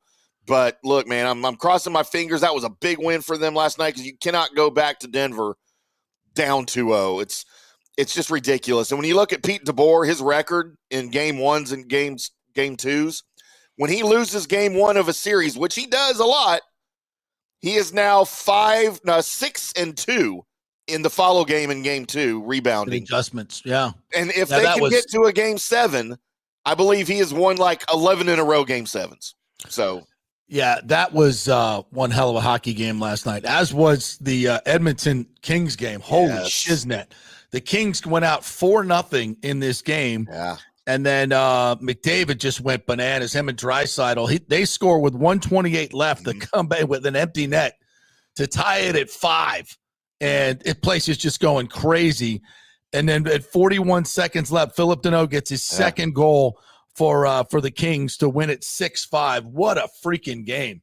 Holy moly. Yeah, and what a game. very, very similar game in with the Capitals and the Canadiens. Yes. The Capitals go up 2. They led the game 2-0. Yeah, for the whole game. Midway through the third, my Canadiens had only had 2 shots on goal in the third period. It was ridiculous. They get 2 goals to tie it. Suzuki's goal was like, oh my God. How great was that? I mean, he just sat there and waited and waited and waited. Yeah. Who was in goal? Came back for this one. Long. Oh crap. Yeah, if you wouldn't ask me, I could have Anyway. told you. But yeah, so yeah, that was a juicy patience as he just stood there in the crease with the puck, and then just shot it past the goaltender. But then, of course, Alex Ovechkin, in a year of firsts for him, obviously breaking Gretzky's record, he had never, ever in his career scored an overtime game-winner goal in the playoffs. How about that? And he gets that against my Habs last night. At 39 years of age, his 45th overtime playoff game, he finally gets a game winner. How ridiculous is that? How many shots do you think he took in overtime in his playoff career? It's got to be like one. Exactly. He's got to be like 1 for 500. I don't know how many. I'd love to see that stat, like how many shots on goal he has, shots attempted in overtime. It's got to be an enormous number to never get one.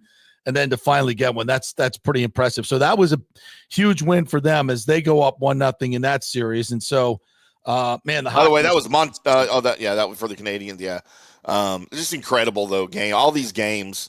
This is why it's the greatest sport, the greatest playoffs in all of the major sports for me. Yeah, absolutely, you just don't know. You just don't know, man. So, I gotta get to this stat. This is crazy. So this is the Panthers and Lightning by the numbers. Wins this season, 47 for the Panthers, 47 for the Lightning. Head-to-head this season, 2 wins, 2 wins. Head-to-head wins last 20 meetings, including playoffs, 10-10. Wait a minute. Head-to-head wins last 40 meetings, including playoffs. 2020. Wow. Wait a minute. Goals last 145 meetings, including playoffs. Oh, no. 454 for the Panthers. 454 for the Lightning. No way. Can't write this stuff. Wins in the last 168 head-to-head meetings. 168. 80 for the Lightning. 80 for the Panthers, and 8 ties. That is insane. Are you freaking kidding me? Yes. Wins this season, 47-47. Head-to-head, 2-2. Head-to-head last 20 meetings, 10-10. Head-to-head last 40 meetings, 20-20. Goals last 145 meetings, 454. 454. Wins in last 168, 80, 80, and 8. That is insane. Simply insane. Wow. And here we go. Starts tonight. That is bananas. Here, by the way, this real quick. The Arizona Diamondbacks and the Rays will play tonight. Okay. Yep. They came into the league the same time. Yep. Guess how many wins the Rays have? No, come on. 2,100. Guess how many wins the Diamondbacks have? No. 2,100. Wow. That's how many pennants each team has. 2. 2. Yeah. Both have 2 pennants. Playoff appearances, the Rays have 9. The Diamondbacks have 7 World Series. Diamondbacks obviously have 1. We have none. How about that? Yeah, how about that? Diamondbacks have a loss in 2023, yo. Texas Rangers, baby. The difference, Gonzo's number off the label against the Yankees. Yep, right up the middle. To win it for on the drawn in infield. 2001, right? Yeah, 2001. Yep, Gonzo's. So yeah, absolutely. Really, really cool. That Lightning Panthers thing, that's incredible. The goals in the last 145 meetings. I mean, that is insane. Yeah. You know what? You brought up that Yankees Diamondbacks World Series 2001. I can remember about 10 years ago, with my last marriage. One of the things I used to do before I go to bed is I'd sit. I had my iPad at the time, and I'd watch like sports highlights from the day, right? Sitting up in bed and watching, because my wife she liked to read, so she's over there reading. I'm over here on my iPad. It was one night we had just gotten in. We were out. It's kind of late. I'm like, I need to decompress. I think we were fighting about something. So I went to my iPad. I went to YouTube, and I turned on that World Series, and it was the final game, the Diamondbacks and the Yankees. And I fast forwarded it to like the ninth inning, right? Mm-hmm. And she's like, "What are you watching?" She's like, "I'm like, it's the 2001 World Series. It's the D-backs and the Yankees." She's like, "Why?" Like she was used to me watching weird stuff, right? She's like, "Why?" I said, "Because we've had a really bad night, and I just need to watch the Yankees lose a World Series because I'll feel better." And she was like, "You are the weirdest person." And then she like tweeted about it the next day or something. And tweeted about it. Yeah, it's like what my husband does, late at night instead of me. This is what he does. That's why we're not married anymore. Interesting. The game was more interesting, okay, than she was. That's all I'm going to say. That was don't doubt that. That was the year I went to Yankee Stadium, and George Bush threw out the first pitch. Yeah, that was bizarre. Were you at that game? I was there. Oh, for what? We just Dave Cook, our producer at Channel 8, just decided for some reason we needed to go cover the World Series and got credentials, and we went up there and covered the World Series because of the the historical significance after 9/11. Mm-hmm. Yeah, it's one of my favorite stories to tell. We were before the game, we were in search of a pregame meal, of course, as all free pregame meal as all media people are in search of. Sure, yeah. So we were down in the bowels. This is the old Yankee Stadium. We're down in the bowels, and we're just made a wrong turn or somewhere, and there's this narrow hall. It's probably it's just super narrow, and here comes the most heavily armed people I've ever seen in my life. And I guess they were the extraction team for Bush. And they were just, I can't tell you, like, there wasn't a piece of their body that was not armed with something. Yeah. Guns, grenades, weaponry, tactical stuff.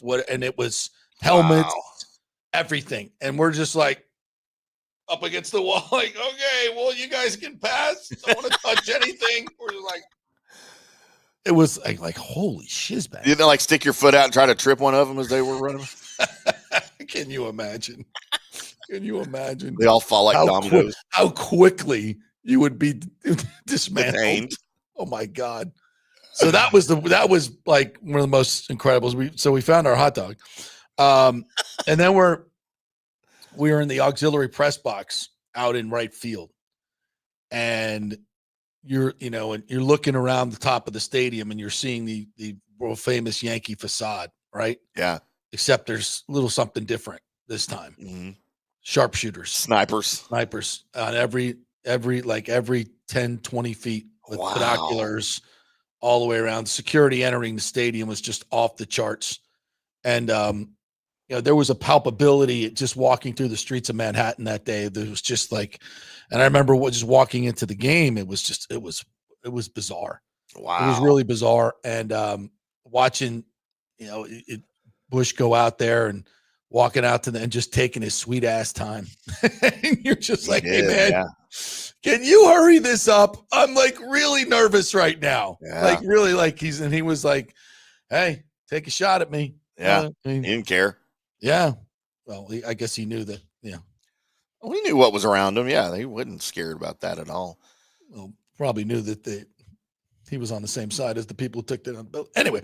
Yeah. Anyway, he knew he was safe. So inside information is what you're saying? Maybe. Who knows?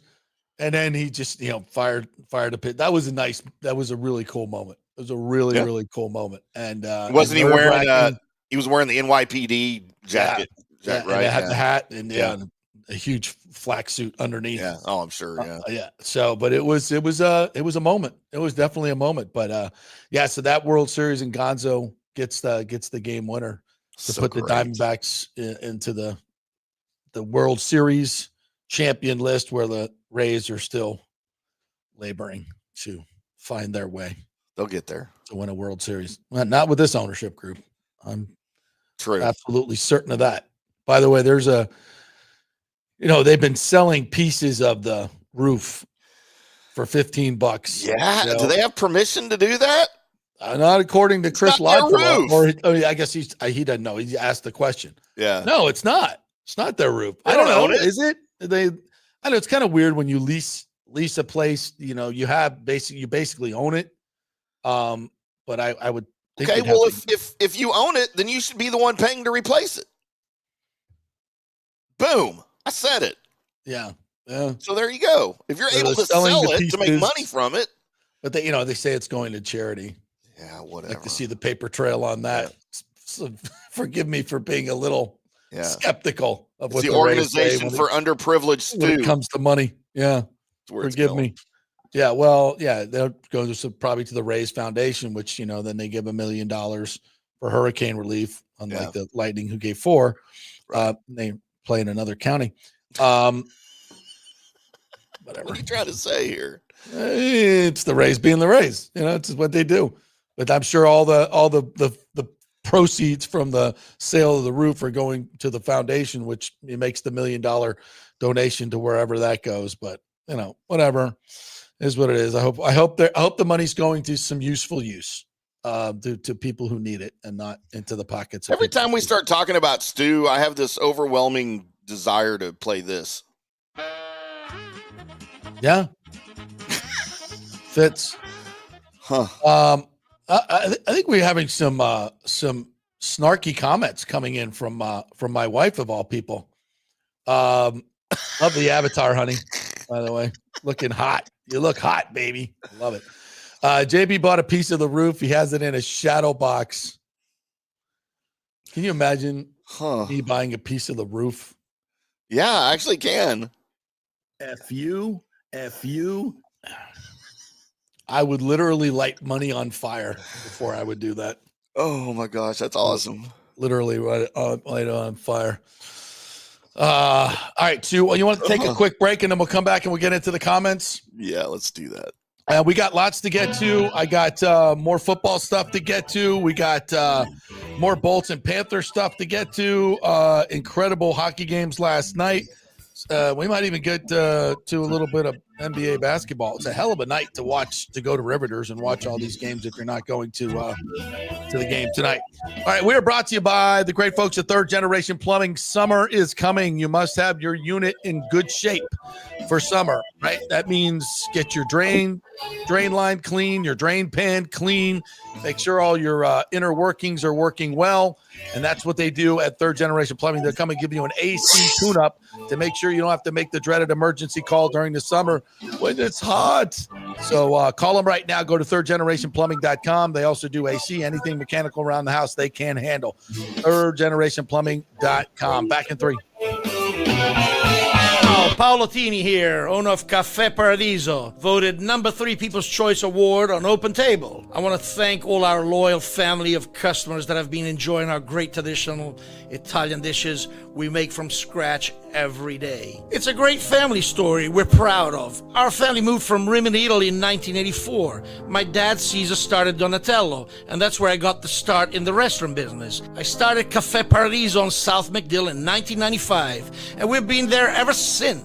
From our traditional ossobuco, a veal slow roast for 4 hours, to our daily fresh catch, the Gruppo Paradiso, with a piccata sauce and lobster claw meat, homemade pasta like lasagna, farfalle salchicha, which is a bow tie pasta homemade with fresh sausage. Hold on a minute, JP's favorite. I love it. So come and have a glass of wine with me on South McDill. Get a reservation on Open Table and see all our 5-star reviews. Ciao, see you soon at Paradiso. JP here for Riveters, the official sports bar and grill of the JP Peterson Show. We're located just south of Ray J and Steinbrenner Field, so it's a great pre- and post-game spot, and the happy hour is amazing. Monday through Friday, 3 to 7. Check out these specials. $3 Bud Light drafts, $4 domestic bottles, $5 wells, $6 premium wells, $6 cocktails like margaritas. That's unheard of. And the Riveters food is freshly made daily. No freezers. Happy hour food specials include $3.50 tacos and barbecue sliders. $6 you get edamame or chips with the beer cheese, which is amazing. $8 buffalo chicken dip, my favorite. The truffle fries, chili cheese fries, also $8 at happy hour. As well as other specials throughout the week, including Taco Tuesdays, you get $3 tacos, and Wing Wednesdays, 7 o'clock to 1 a.m. in the morning, you get our amazing wings, 5 for $5 and $5 wells and wines. That's a good Wednesday night. So if you're tired of the preppy, overpriced, generic sports bars, come see the amazing, friendly bartenders and staff at Riveters, where customer service really matters. Riveters, just south of where the Rays and Bucs play. We'll see you there. Summer is coming. Do not get caught with your unit unprepared. Your AC unit, of course. The awesome folks at Third Generation Plumbing and AC have a special going on right now. You get a free 1-year maintenance package with any purchase of a new unit. They have special 60-month financing as well, so you don't need a huge chunk up front. Third Generation has an impeccable reputation built over 30 years of doing business. They do plumbing, AC, mechanical work, anything you need around the house. They are trusted folks. Go to the website and read the 5-star reviews. Deidre said, great company that always arrives timely. We have used them for our AC both at home and business and have been very happy. The staff is knowledgeable and professional. I would recommend Third Generation again and again. So give Third Generation a call at 813-961-8024 or go to thirdgenerationplumbing.com. Let's go. Right now, back to the show on FanStream Sports. All right, welcome back to the JP Peterson Show, brought to you by the Golden Diamond Source. Diamond days are on, 20% off all their diamonds. So that means it's a great time to go buy an engagement ring. 20% off. That's a big deal. You could save tons and tons of money, thousands of dollars right there. So check it out. Remember, they have the best staff. They have the absolutely best staff. They're going to educate you on your ring purchase. They're not going to try to force you to buy something or upsell you something you don't need. That's not what they do there. They're a great family-owned company. Obviously, Julie and Steve Weintraub, great friends of the show. We appreciate their support. So let's support these local businesses that support this show. None better than the Gold and Diamond Source. 3800 Ulmerton Road, always online at thegoldendiamondsource.com. All right, couple of breaking news things here. Tampa Bay Business Journal, Derby Lane, 100-plus acres in St. Pete, has a new owner. I don't know who it is because I can't get past your paywall, Tampa Bay Business Journal. Yeah, good luck with that. Give out media credentials for your business journal. That way you'd get a lot more people talking about your stuff. But I got in touch with their marketing people, and they're saying, no, we don't do that. I'm like, okay.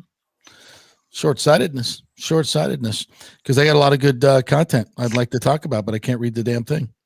They also did a story on how Steinbrenner Field is too small for the Rays to stay long-term.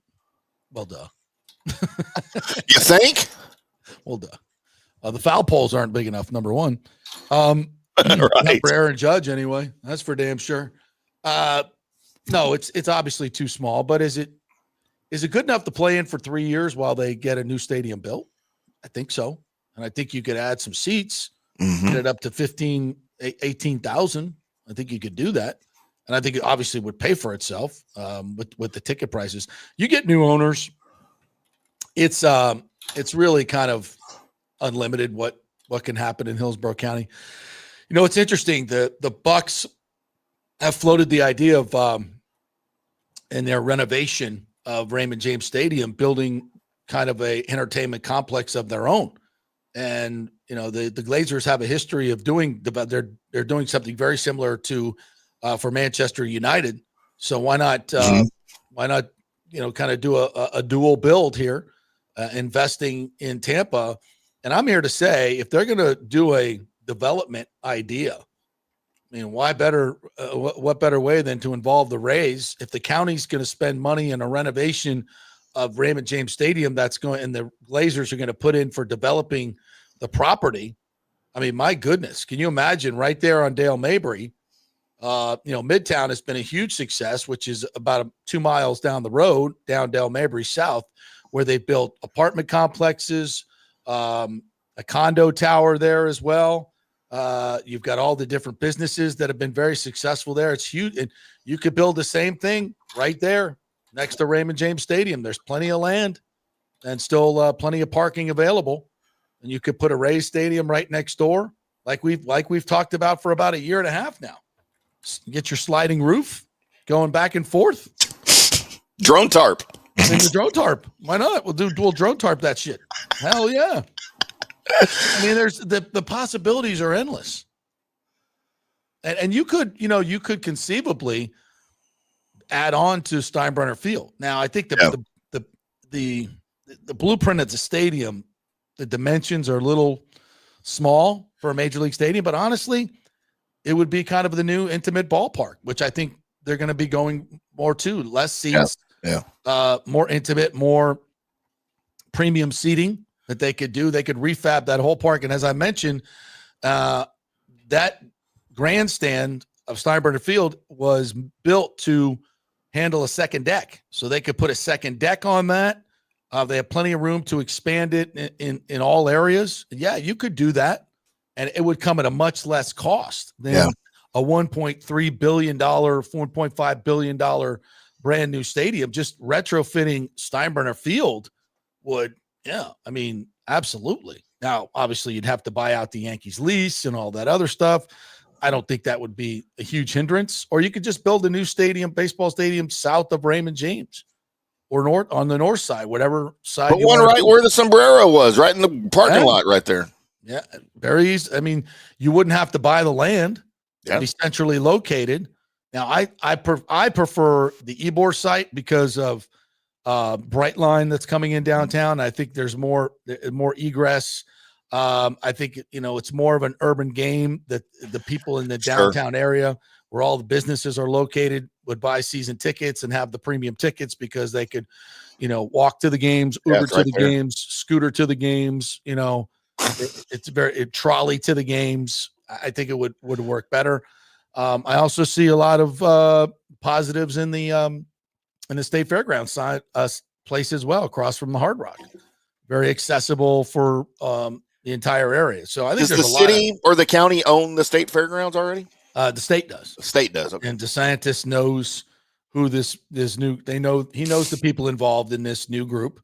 I shouldn't say new group, the group that I've been talking about, the unnamed group, so to speak, which I think is, changing as we speak, bringing different people in or trying that out. different all-star investor clan. And, but again, I think if CNBC did baseball valuations, theirs came out this week. Forbes has the Rays at 1.25. They had them at 1.4 billion, which I think is probably more accurate. And Stu, according to the Tampa Bay Business Journal and what they reported, and of course, what we've been talking about, we reported months and months ago that Stu wants $2 billion for the team. He's already turned down 1.8. So he wants $2 billion for the team, and it's just not worth that. So that's going to be, now the negotiations start. I would think they'll probably get to 1.8. That would be, I think, obviously more than it's worth. But typically, when these deals go down, the new buyers pay more than it's worth at the time because these things go up in value. Baseball, I think you look at the valuations of their teams compared to NFL and NBA teams, it's well below. But they don't have the national TV contract. The regional TV contracts have been, were once the lifeblood of baseball, have now gone away, and at least to the level that they were. So teams are trying to figure out, like the Rays are now putting 22 games on Channel 44 here locally. Now, their Channel 44 will go out and sell those games, or I don't know if they purchased them, if this is kind of a rev share with the Rays. I don't know how that works out, but they're going to put on 22 games and they're going to sell those spots. I don't know if they're going to be simulcast on FanDuel or not, or maybe this is just a different one and they're going to, that's just additional revenue. So it's a very different landscape as far as how baseball is now. But to me, once they figure it out, the revenue is still going to be there. The revenue, you're still going to be able to sell spots. You're still going to have a ton of programming that people want to watch. I mean, the Rays games were the top-rated shows on cable, and still are. They're among the top. I mean, they get huge audience. These days, live sports is about the only place you can go to if you're an advertiser to get a mass audience. Right. And so it's very much in demand in terms of advertising. So I think baseball teams will figure it out, whether they stream their games themselves, use local TV stations, which are must carries on all the cable stations, and YouTube TV and all the streaming. If you're getting a local TV package. So that to me is where a lot of this is heading. I think the Panthers did that this year. I'd have to do a little research to see how that worked out, but I think eventually they'll figure it out. Baseball will figure it out in terms of where they're going to get the money. Here locally, and I've talked about this before, the Rangers and the Stars and the Mavericks were on what we had here, Bally's Southwest. It used to be I almost said FanStream Sports Southwest. It used to be Fox Sports Southwest, that turned into Bally's Southwest. But they weren't on any of the major cable networks. Like, you couldn't get Bally's. You had to subscribe to its own app, and it was like $400. Right. It was ridiculous. So now the Rangers and the Stars are on their own Victory Plus app, which, by the way, for some reason they also share with the Anaheim Ducks. Not sure how they ended up on there, but we can do that too. But for the Rangers games, we have to pay $100 for the add-on to watch all 162. Well, actually, it's like 140 Rangers games, because they're split with, they have some of their games on Apple Plus. Some of them are national on TBS and ESPN and all that. How many subscribers you think signed up for the $100? I did. I mean, I'm at least one, but everybody I taught, what's weird, because the Rangers here now, a season removed from the World Series, they're just not a story here. It's Cowboys. And when the Stars are good, it's Stars, and the Rangers have always been a distant third now. Used to be distant second to the Cowboys. Mavericks are even farther down the list now that Luka's gone. Apparently, everybody in town's a Luka fan and not a Mavericks fan, which is beyond frustrating for me. Yeah, but I think I think the subscription is doing well. I mean, there's a bunch of them out there that I talked to. Yeah, I did. I want to watch all the games. For me, it's. I would be really interested. Baseball's so hard. They don't give you any financial information at all. They keep everything so secret. But I'd be very interested to find out the different iterations of what teams are doing and what's working. Yeah. Because again, the audience is there, available to sell the programming. There's lots of it. That's why these regional deals were so huge, because they made money. The S Network makes $600-700 million a year. God, I know. It's. I mean, think about it. You're getting a 5-6 rating, which is huge these days for Yankees games, and you got 4 spots every half inning that are selling for $5 to $8,000 a piece, start doing the math. I mean, it's a lot of freaking money. And for the Rays, it's, at much lower scale, but it's still there, still very much there. So how do you think something like that would work in Tampa Bay and Tampa St. Pete, where you download a free app, but in order to watch 140 Rays they have games, the FanDuel app now. Is that what it's on? Yeah, it's on the FanDuel app. You have to pay for it? You get, it's at $20 a month. Okay. And you get the Lightning and the Rays. I mean, it's well worth it. It's well worth it. But the FanDuel is also on Spectrum. So if you have Spectrum, you can get the Lightning and the Rays. So there's different ways to do it. Gotcha. I got Spectrum, so I don't need the app. But I bought the app last year. I think it was last year, and the app didn't work very well. It was just very clunky. Did not probably gets overloaded too. I bet. Yeah, exactly. So they're still trying to figure it out. The broadcast is great. I mean, the crew is absolutely fantastic. Yeah. Everybody loves watching them. But it's the delivery systems that are just so scattered. And, people, when you gotten something for free for so long, it's hard for people to pay. For $20 a month, I mean, it's not that much money to pay for Rays and Lightning. That's basically what we're doing here. We're just paying it all up front. All up front. Yeah. So I think eventually that model will work. But people get used to it. It's just, it's getting used to how things are delivered. And you sit there and you say, I want to watch the games. Well, if you want to watch them at home, you got to pay $20 a month. It's not that much money. I mean, that's cheaper than going to a bar for every game and running up a $20, $30 bar tab, or in my case, we highly recommend going to Rivers and watching the games. Yes, watch it at Rivers. Absolutely. But yeah, it's just a lot of different things. I'll be interested to see how this Channel 44 deal goes down here locally. In fact, I got to call my man Greg Blackburn, who runs Channel 44, where I used to work. That's why I came here working for Channel 44. They used to have a news program. They used to do the Bucs games too. Yeah, I worked for 44 doing Bucs games for a few years as well. So yeah, it's a changing landscape, but the value is there. And once these new ownership groups look at it and they know they figured it out, or at least they know that the value's there. But how much is it? That's the thing. You don't know.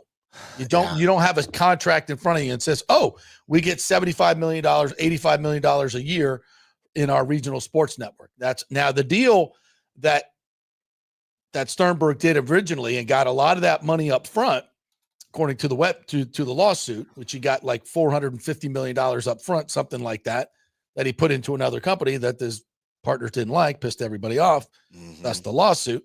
That was the last big regional sports deal, and Sternberg was smart to get that money up front before they all went belly up. So yeah, it's very complicated, but the bottom line is there's value. There's value to these teams in terms of all this programming, and these new owners will want to tap into that.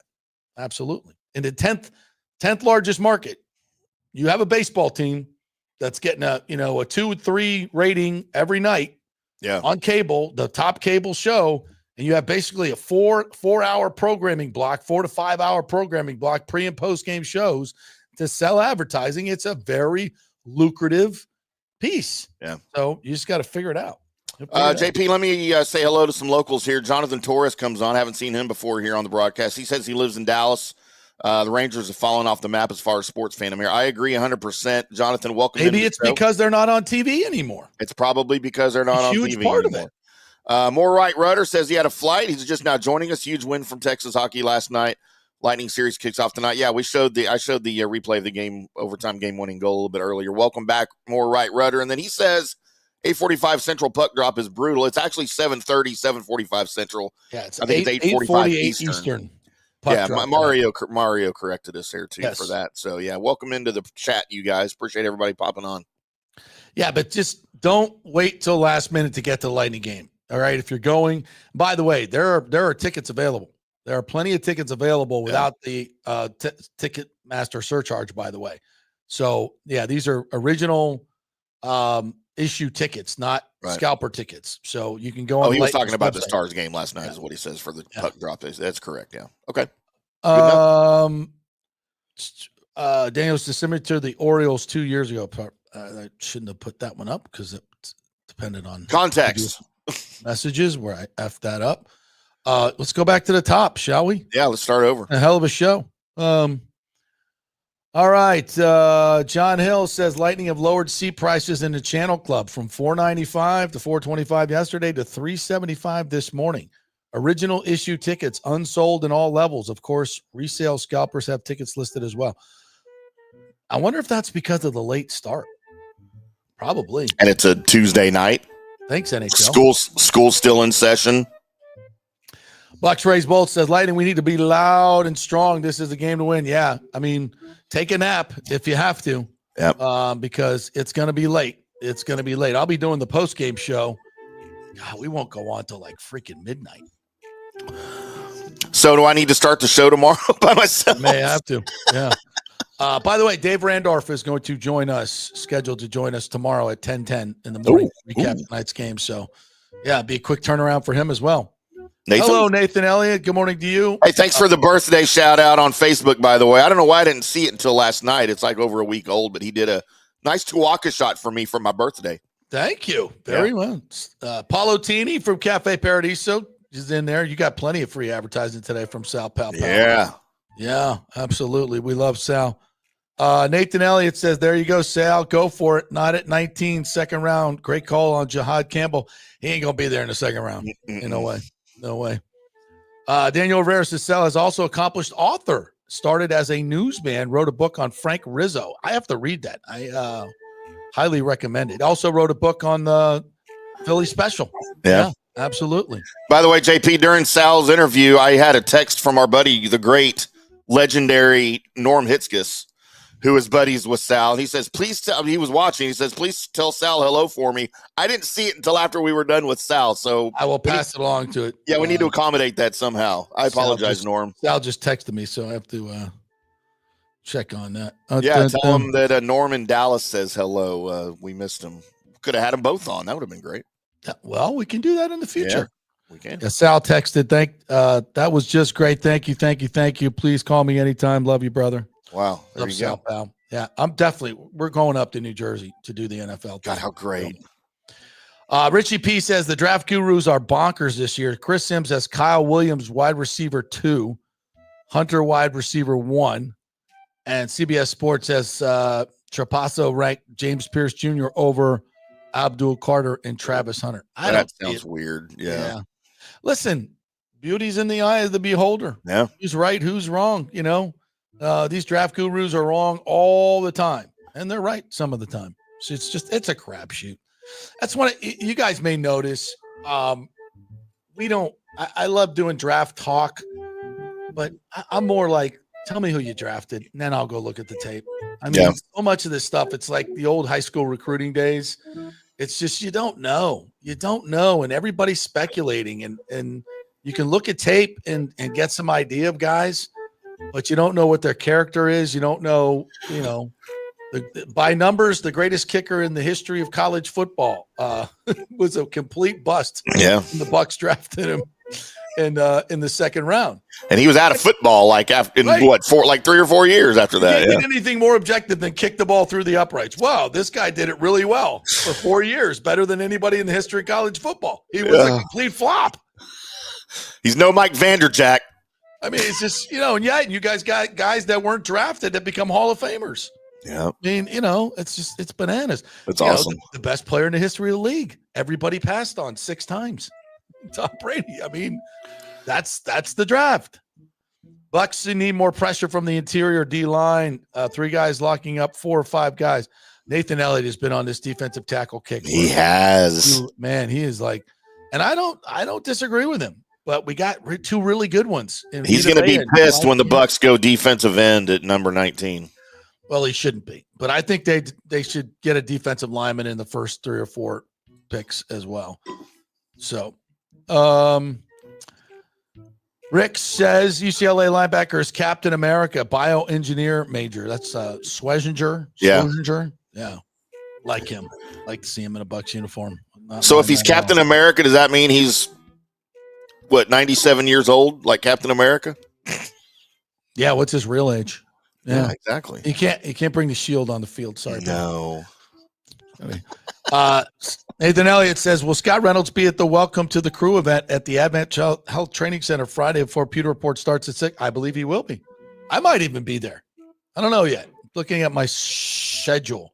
By the way, the 50th anniversary events are out on Twitter. I retweeted them. There's a whole bunch of stuff going on, including that thing. If you're not a season ticket member, this year would be a really good time to get it. Yeah. Michael LaRue, good morning to you. Paul Porter will be at all Lightning and Magic games for the first round. His last Magic game this year will be the final of his career. That is true. Mm-hmm. That is true. I don't know why, but that's a loss for them because those two arenas, his voice is synonymous with those arenas. With them. I mean, we got some great guys that fill in when he's not there, but it's just not the same. It's like when they replace me, it's not going to be the same. It's just not. Never. Imagine the ratings increase. David Terry says Hagel is a game changer. I do agree. He could be the difference in the series. Jeremy says, I got my tickets. I'll be there. Go Bolts. Come say hello, partner. I had to clarify the day that you were gone that Johnny and I were on the air here, and then maybe when Tito was on, Jeremy kept texting, and I was like, Jeremy, is it Jeremy Lau or Jeremy Lowe? I don't know. He said, I'm not related to Brandon. So I said, okay, it must be Lowe. He's related to Nate. Right. And Josh. Okay. Now we know. John Hill says JP has joined the NHL Stat Nerd Club. Well, those stats stood out. Did they not? Yeah. That was like one of the most craziest. And they're fun. Ever. Why is Tim wearing a Panther red hat? Well, after all those stats, 50-50 balance. It was my FanStream Sports red hat. Yeah, it's not Panther red. It is Panther red, though. By the way, I also wore this earlier in the show. That's right. He had that on. So maybe you should go back to that. Let's see that. Gig 'em. Trash. Jonathan Torres says Stu is trash for that. I read that and thought you're literally profiting off of garbage, and that roof has sat there untouched for months. Shameful. Talking about them selling pieces of the roof. It is such a bad look. It's kind of cheap looking. Listen, the dude has tried to profit off the hurricane as much as possible. That's who he is. That's what he does. Profiteer. Yes. He's a war profiteer is what he is. Rick says, JP at Yankee Stadium, please, gentlemen, you have the hallway in his head. I would totally go Steven Seagal if they looked at me. I wasn't making eye contact with any of them. I was just looking down at my shoes like, don't hurt me, please. Do not hurt me. As they start to walk past him in the hallway, JP's reaching into his jacket like this. No. No, it's like I'm like hands up against the wall. Like, turn around with your hands against the wall like they can just frisk you as they walk by. John Hill says, Ash, I understand that JP asked Santa for some roof material. No, I did not. When they get ready to implode the Trop, he's going to sell the seats, sell the urinal, everything, the urinal cakes, like it's old Yankee Stadium. Yeah. Get your memorabilia now from the Trop. All the memories. The new owners of the Rays, yes, with Stu, absolutely now. Yeah, exactly. Listen, that's the whole thing. When you get new ownership, it's going to open up a lot of possibilities from a political side, because there will be support for these guys, and it's a lot easier to do a deal than it would be to do a deal with Stu. Everybody knows that. That's why he's out of options. So if they sold off pieces of the Trop, let's go down that road for a second. Would you rather pay more for a seat or part of the catwalk? What would sell for more? I would think the catwalk would be the most famous thing. I want the catwalk. Yeah, because that's the most famous thing in the Trop are the catwalks, right? Yeah. There's a lot of catwalk, too. Yeah. There's a lot of catwalk. I read the new owners of Derby Lane are from Connecticut. Yes, John Hill says they are a private investment company from Connecticut. Yeah, you guys got subscription to the Tampa Bay Business Journal. I don't. Similar to Philadelphia. There's a lot of towns that have a sports complex. It's a great idea. We go to the same place, same mass transit to the same place, all that stuff. Yeah, it's a great idea. In Kansas City is the one where they had the sliding roof. Well, it was planned back in the 70s. To go across to the football field and then to Kauffman Stadium too. Yeah, we showed an image of that. Yeah, it's pretty cool. Jonathan Torres, do we already see? Yes, I feel like Stu is trying to get investors to sell off portions of the team rather than outright sell. Unfortunately, it feels like the chances of him selling is dwindling. Yeah, he tried that, Jonathan. We reported on this. He tried to sell off pieces. Nobody wants to work with him. His partners sued him and won. He had to settle with them. Nobody wants to no, and there were a bunch of investors that were approached in St. Pete, and nobody why would you invest with him? Why would you give your money to Stu Sternberg when he has had his own partners? And you go look at that lawsuit and see if you want to get into business with Stu Sternberg. We said that when the city was doing the business, was cutting this deal. Yeah. And one of the commissioners, one of them actually said it in a meeting, like, have any of you read this lawsuit? Why are we getting into business with this guy? And now you know. Forget who that was, but it was I think it was one of the councilwomen. Yeah. Clearly she was the smartest of the group. Rick says, can they skateboard to the games?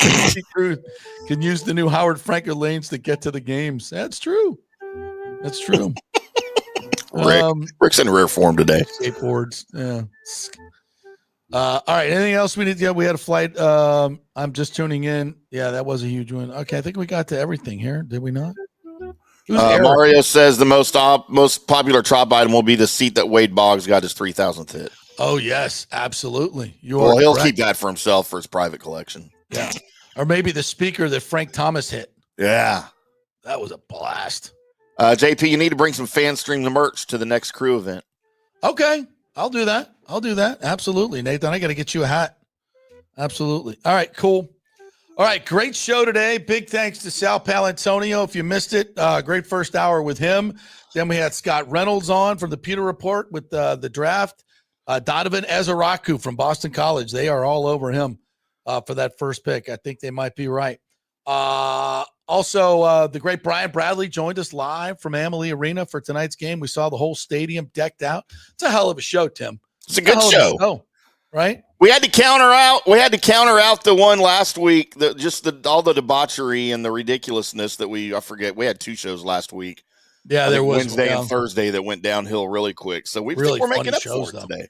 Really funny. I went back and listened to that Wednesday show, and I was crying so hard, just laughing. So we're funny, JP. Yeah, we are kind of funny. There are people that think they're funny, and they're not. And then there's us who actually are funny.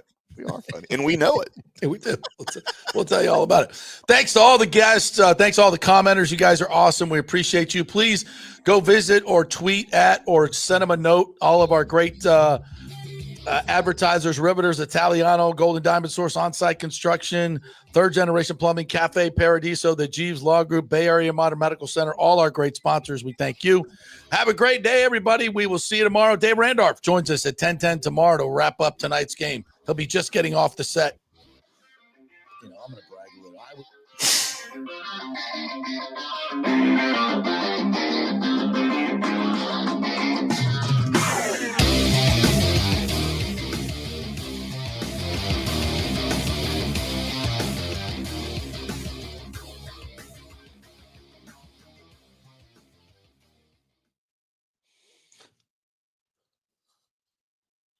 Oh my God, can you please get rid of that picture? It's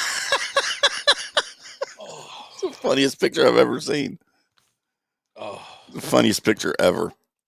Yeah, so I've got your if you ever want to pop on and do like a blitz for whatever I got this